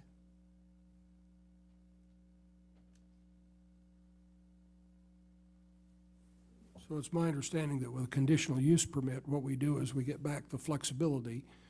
We have increased flexibility with that, whereas now what we would be faced with is actually a zone change, which would be an ordinance, correct? 3 readings and... That is correct. Okay, so we could do a conditional use permit by a council action. Your Honor, that is what I would be doing, would be bringing back an ordinance with conditional uses in these places. Right. That's with community involvement. That's right. And neighbors approving it. That allows for that. Yeah. Yes, yeah. Mm. Yeah. Okay. So we've got a motion, been seconded. Are we ready to vote? All those in favor say aye. Aye. Any opposed? Mayor votes aye. 17-006 passes on first reading. Next item is consideration of ordinance 17-007 on first reading, amending Title 17 zoning. Community Development Director's report, please. Yes, Your Honor. This ordinance is very simple. All we are doing on this is changing the zone that we named RA to be R2A to reflect that in that zone, that zone would be following R2 and the changes that we just made to R2, except that if you have a parcel that is over a half acre, you are allowed to have an animal unit according to that code. It's the only thing we're changing. So this is used to be BG. BGA. This used to be BGA, and all we're doing on this is just changing its name to R2A, just to reflect where it goes in the hierarchy. Thank you. Chair would entertain a motion to adopt ordinance 17-007 on first reading. Your Honor, I'd so move. Second. Been moved and seconded. Any discussion on that? Do we need to have it read by title only? Oh, did we? Oh. I was busy reading it. We did that before we had the hearing. Okay? Any discussion? All those in favor say aye. Aye. Any opposed? Mayor votes aye, and that motion passes, so that has been approved on first reading.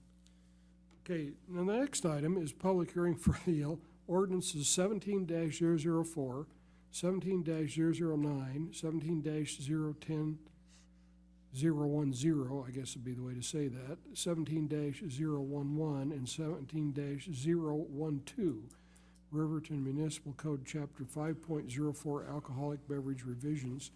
Interim City Administrator's report, please. Your Honor, I'll defer to Mrs. Watson in the essence of time and get moving here. You can go ahead and read them by title only. Okay, all right. Okay, proposed ordinance number 17-004 on first reading, an ordinance amending Title V Business Licenses and Regulations, revising Chapter 5.04 Alcoholic Beverages, Section 5.04.010 Definitions, of the Riverton Municipal Code and repealing all ordinances or parts of ordinances in conflict therewith and providing for an effective date. Proposed ordinance number 17-009 on first reading, an ordinance amending Title V Business Licenses and Regulations, revising Chapter 5.04 Alcoholic Beverages, Sections 5.04.020 Sales Establishments Generally, 5.04.050 Hours of Sale, 5.04.110A, A2 and B, Drive-In Area Requirements, 5.04.140 A1, Application Generally, of the Riverton Municipal Code and repealing all ordinances or parts of ordinances in conflict therewith and providing for an effective date. Proposed ordinance number 17-010 on first reading, an ordinance amending Title V Business Licenses and Regulations, revising Chapter 5.04 Alcoholic Beverages, Section 5.04.030C, Sale, etc., to or by persons under the age of 21 years, of the Riverton Municipal Code and repealing all ordinances or parts of ordinances in conflict therewith and providing for an effective date. Proposed ordinance number 17-011, an ordinance amending Title V Business Licenses and Regulations, revising Chapter 5.04 Alcoholic Beverages, Sections 5.04.170 Issuance or Denial, 5.04.210B Term Transfer, etc., of the Riverton Municipal Code and repealing all ordinances or parts of ordinances in conflict therewith and providing for an effective date. And finally, proposed ordinance number 17-00012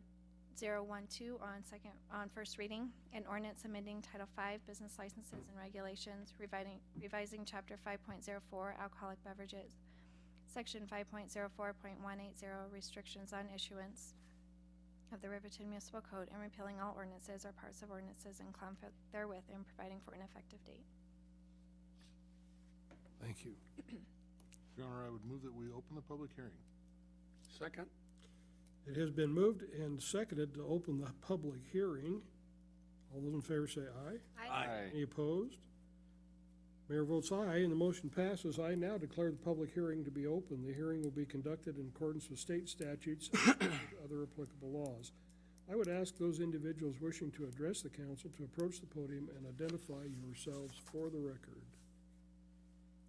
Your Honor, seeing as no one's approached, I move that we close the public hearing. Second? It has been moved and seconded that we close the public hearing. All those in favor say aye. Aye. Any opposed? Mayor votes aye, and I now declare that the public hearing is closed. So consideration of ordinance 17-004, first reading, definitions, city clerk's report, please. Thank you, Your Honor. This ordinance is simply adding two definitions to our definitions portion of Chapter 5.04 in alcoholic beverages. We're adding operational, which means offering alcoholic liquor and or malt beverages for sale on an ongoing weekly basis to the general public under a license. This is, unless it's approved as seasonal by the council, an establishment has to remain open year-round. And then adding the definition of a room is just meaning that it has to be enclosed or partitioned space within a building large enough for a person to enter. So it can't be a cabinet or something like that. It has to extend from floor to ceiling. And the reason the definition of a room is important is because the restaurant liquor licenses will still be required to have a dispensing room, as well as retail licenses that operate for off-premise consumption only. So our grocery stores or convenience stores will still have to have a separate room. And the reason we'll address in the next ordinance is because with all the changes in legislature, they have changed state statutes to reflect licensed building rather than a licensed dispensing room going forward, July 1st. Thank you. So the chair would entertain a motion to adopt ordinance 17-004 in first reading. So moved. Second. Moved and seconded. Is there any discussion on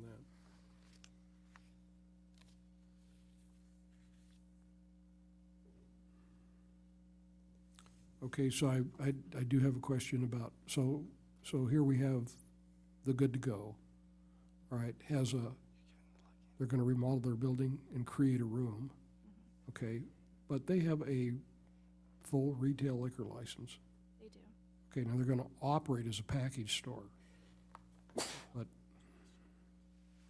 could they declare the entire thing, Burger King and everything, to be a, No. no? No, in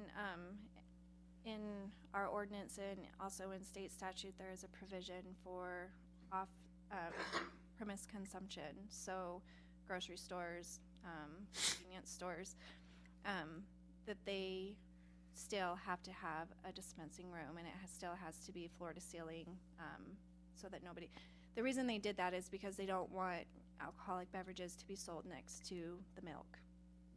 Okay. Any questions? All those in favor say aye. Aye. Any opposed? Mayor votes aye, and the motion passes 17-004 on first reading. The next is consideration of ordinance 17-009, first reading, licensed buildings. City Clerk's report, please. Yes, Your Honor. The ordinance throughout the code changes the term of room to licensed building. So staff is recommending that the language be changed to reflect state statute.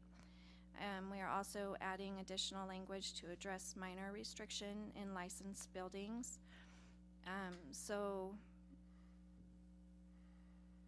people who are under 21 are not able to go into a licensed building without someone who is an adult, with the exception of an establishment that is operating a restaurant with a commercial kitchen, where the primary source of revenue is from the operation is from sales of food and not from sales of alcoholic beverages. So someone who has a restaurant who has a retail license, it would be a licensed building.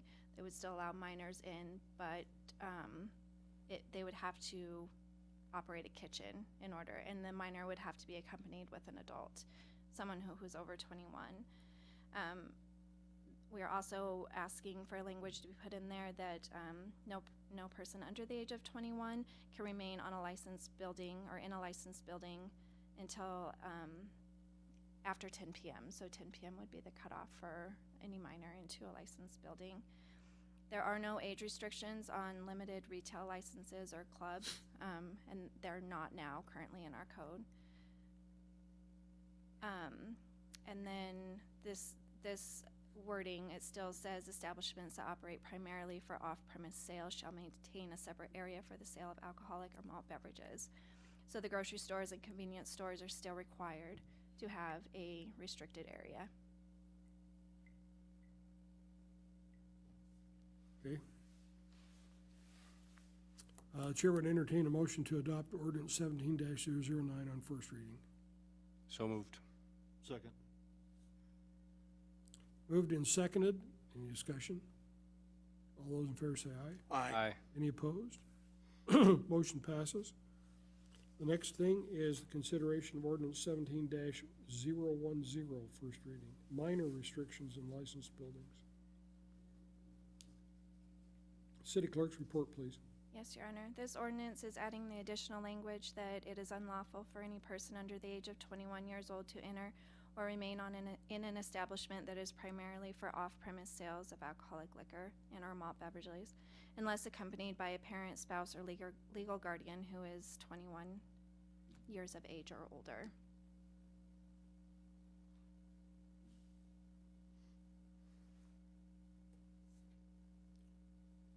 I would entertain a motion to adopt ordinance 17-010 on first reading. So moved. Second. Okay, moved and seconded. Is there any discussion?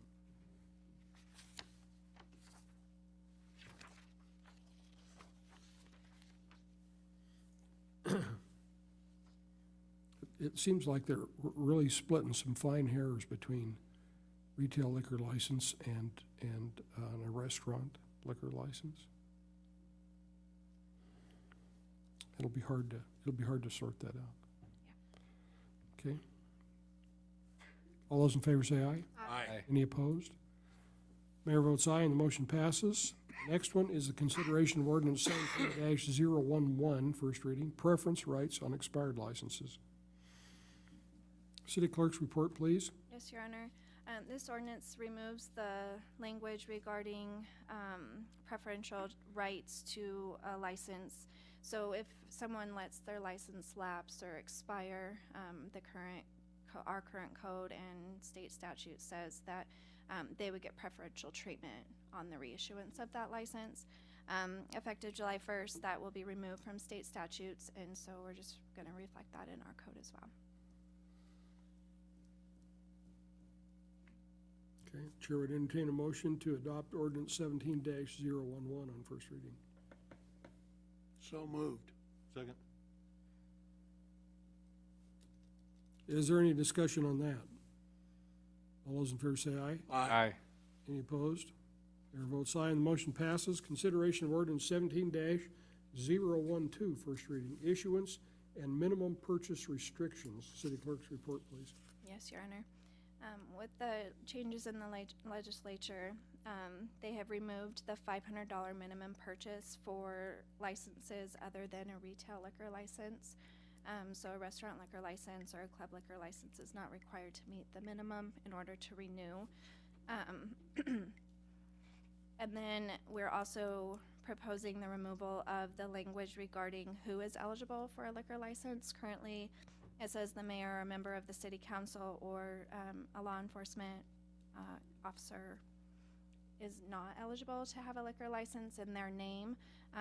That is being removed from state statute because people were getting around that by not necessarily putting it in their name, but putting it in a business name and essentially still being the owner of the license. And rather than going around, they're just going to completely remove that language. Your Honor, I think that's called a straw buyer. A straw buyer. Yeah. And this ordinance also addresses the non-operational status. So we are changing the time frame. Our statute also is changing the time frame from being able to be non-operational for 2 years and decreasing that to 1 year. So it's a little more difficult to park a license. It is. Okay. So the chair would entertain a motion to adopt ordinance 17-012 on first reading. So moved. Second. Moved and seconded. Questions? All in favor say aye. Aye. Any opposed? Mayor votes aye, and that motion passes. How about that? We have done that. Busy night. Okay, so now we're back to item number 11, which we moved to this position. So, Lance, join me at the podium. You know, you're really sad you missed all this. Just wait.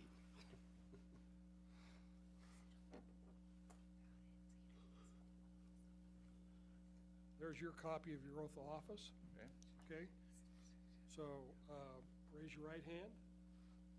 I do solemnly swear or affirm I do solemnly swear or affirm that I will support, obey, and defend that I will support, obey, and defend the Constitution of the United States the Constitution of the United States and the Constitution of the State of Wyoming, and the Constitution of the State of Wyoming, that I have not knowingly violated that I have not knowingly violated any law related to my election any law related to my election or appointment, or caused it to be done by others, and that I will discharge the duties of my office with fidelity. and I will discharge the duties of my office with fidelity. Thank you. Terrific. Okay?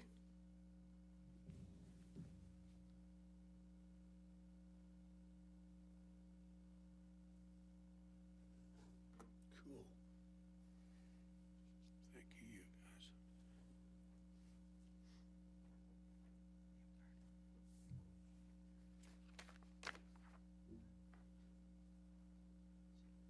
Great. Thank you. Lance, you, look at that. They've even got a...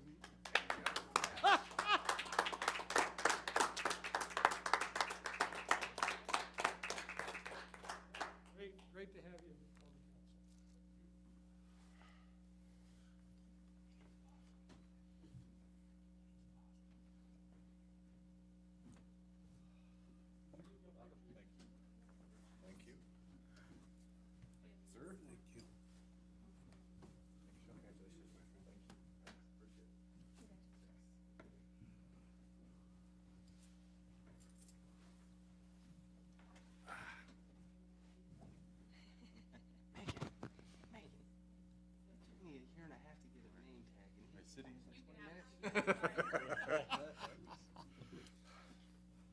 They're getting better at it, Sean. Some people are just more important than others. She used to tell me I was her favorite. I don't know. I think she's just giving me lip service now. Okay. Not her favorite.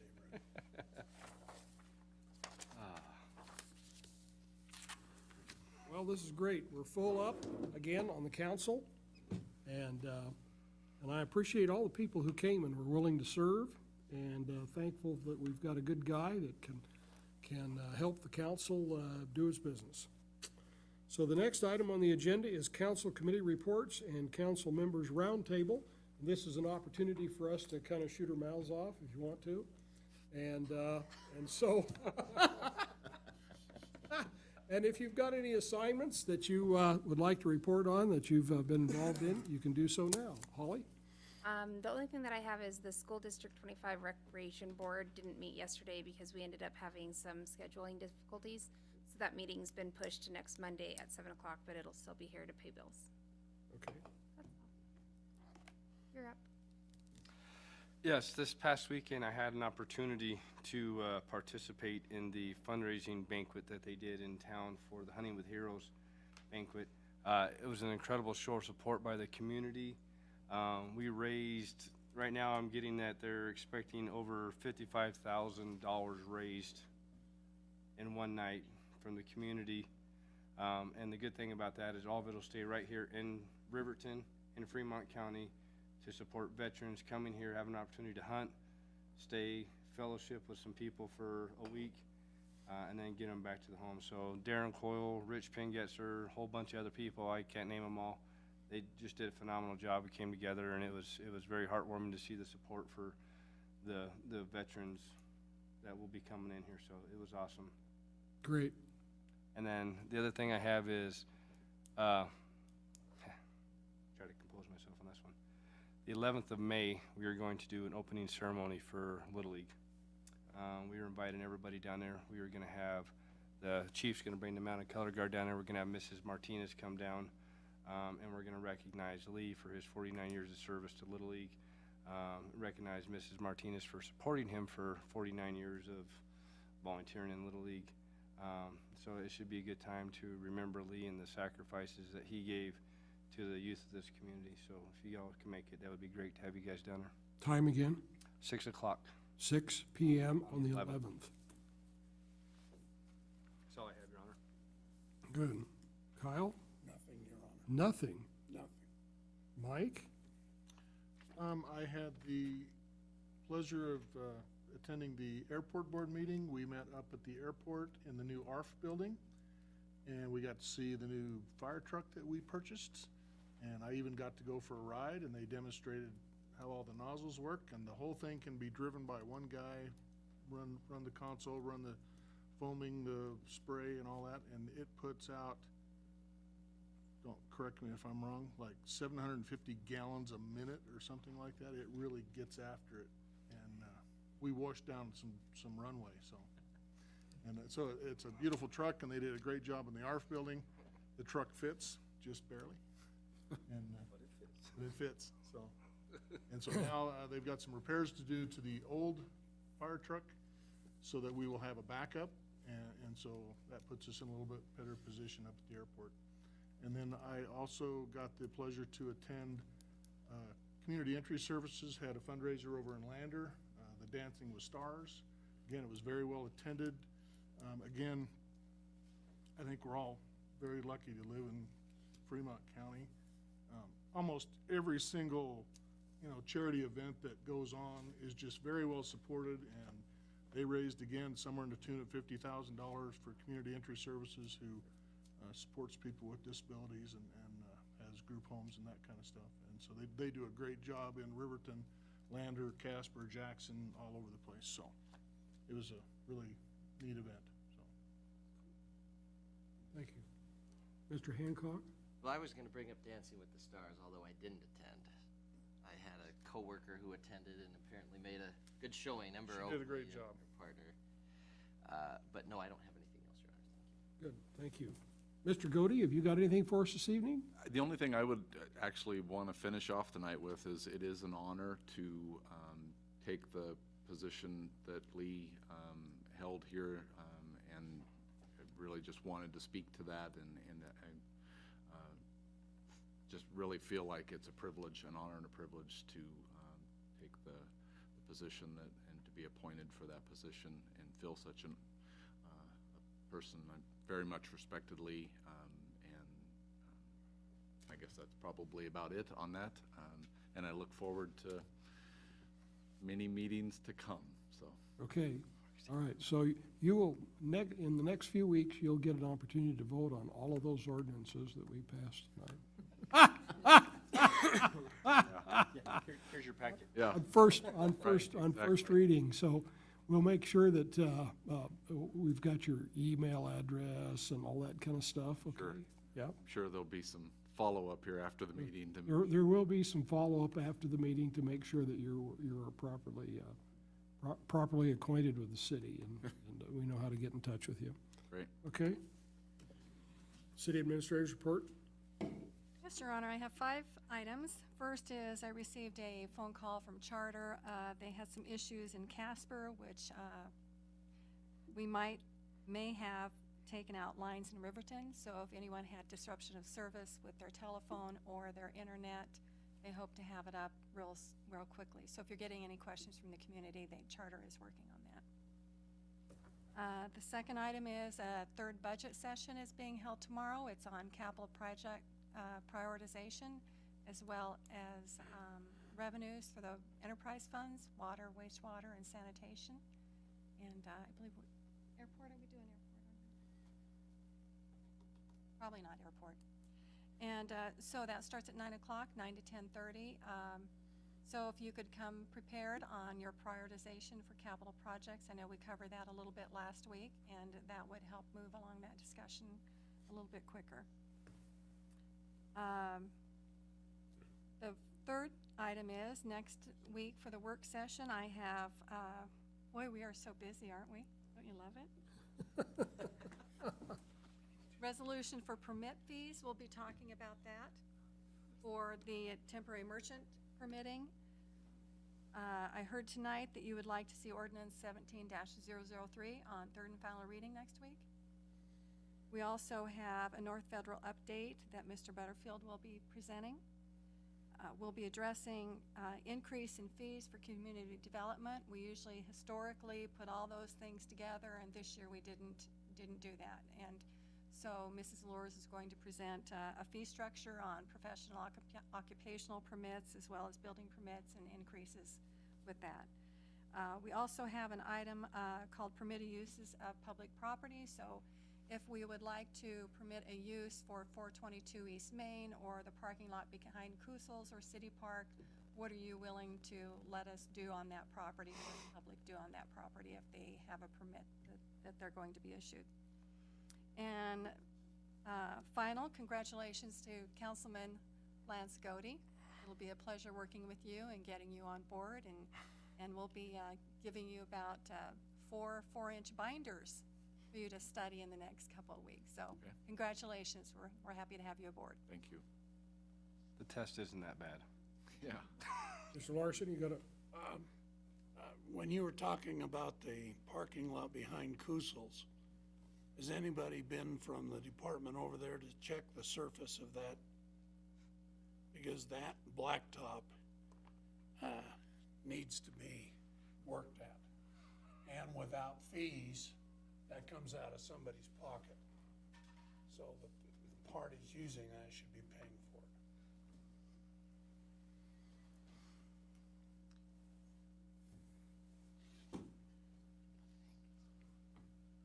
We just decided that would come out of the police department.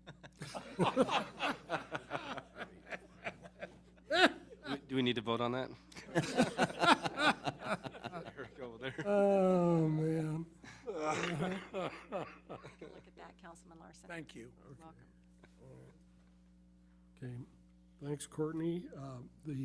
I got a phone call today from Governor Mead. He is concerned about flooding and wanted to know that the resources of the state of Wyoming are behind us. and that all we have to do is give him a call. Okay? And I mentioned to him that we are, in Riverton, probably not gonna see much flood issue, but we are loaning a dump truck and a driver to the city of Hudson tomorrow, and they're gonna move some gravel and get ready for Hudson, because Hudson is building a flood wall, so they'll need some support in order to do that. So if you, so we can shift our equipment that direction. That way Lander doesn't have to come to Hudson to help them. They've got enough to do of their own. So when you drive through Hudson, if you pay attention, you know, their city shop is down there in the bottom, and their well field, they've got about 12 water wells that are not very deep, and then their water treatment plant's down there, so they're gonna try to protect that. And so that's the only thing I have. We do have an executive session this evening.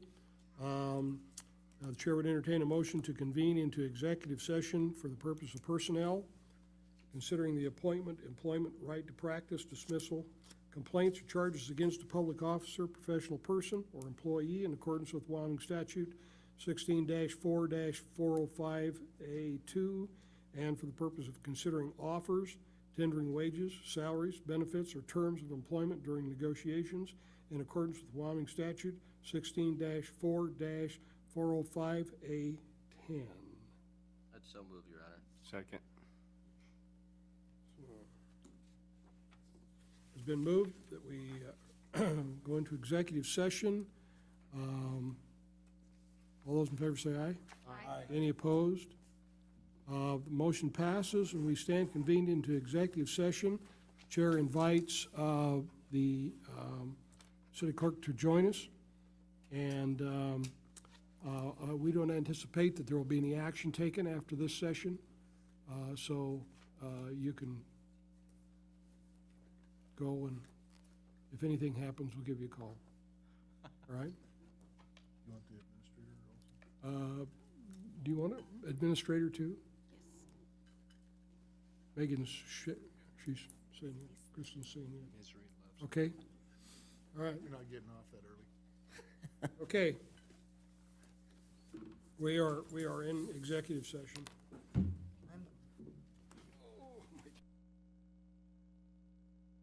All together now. All those in favor say aye. Aye. Is there any opposed? Mayor votes aye. We are reconvened into regular session. I'd entertain a motion to adjourn. Motion to adjourn. Second. Been moved and seconded that we adjourn. All those in favor say Aye. Aye. Aye. aye. We are adjourned.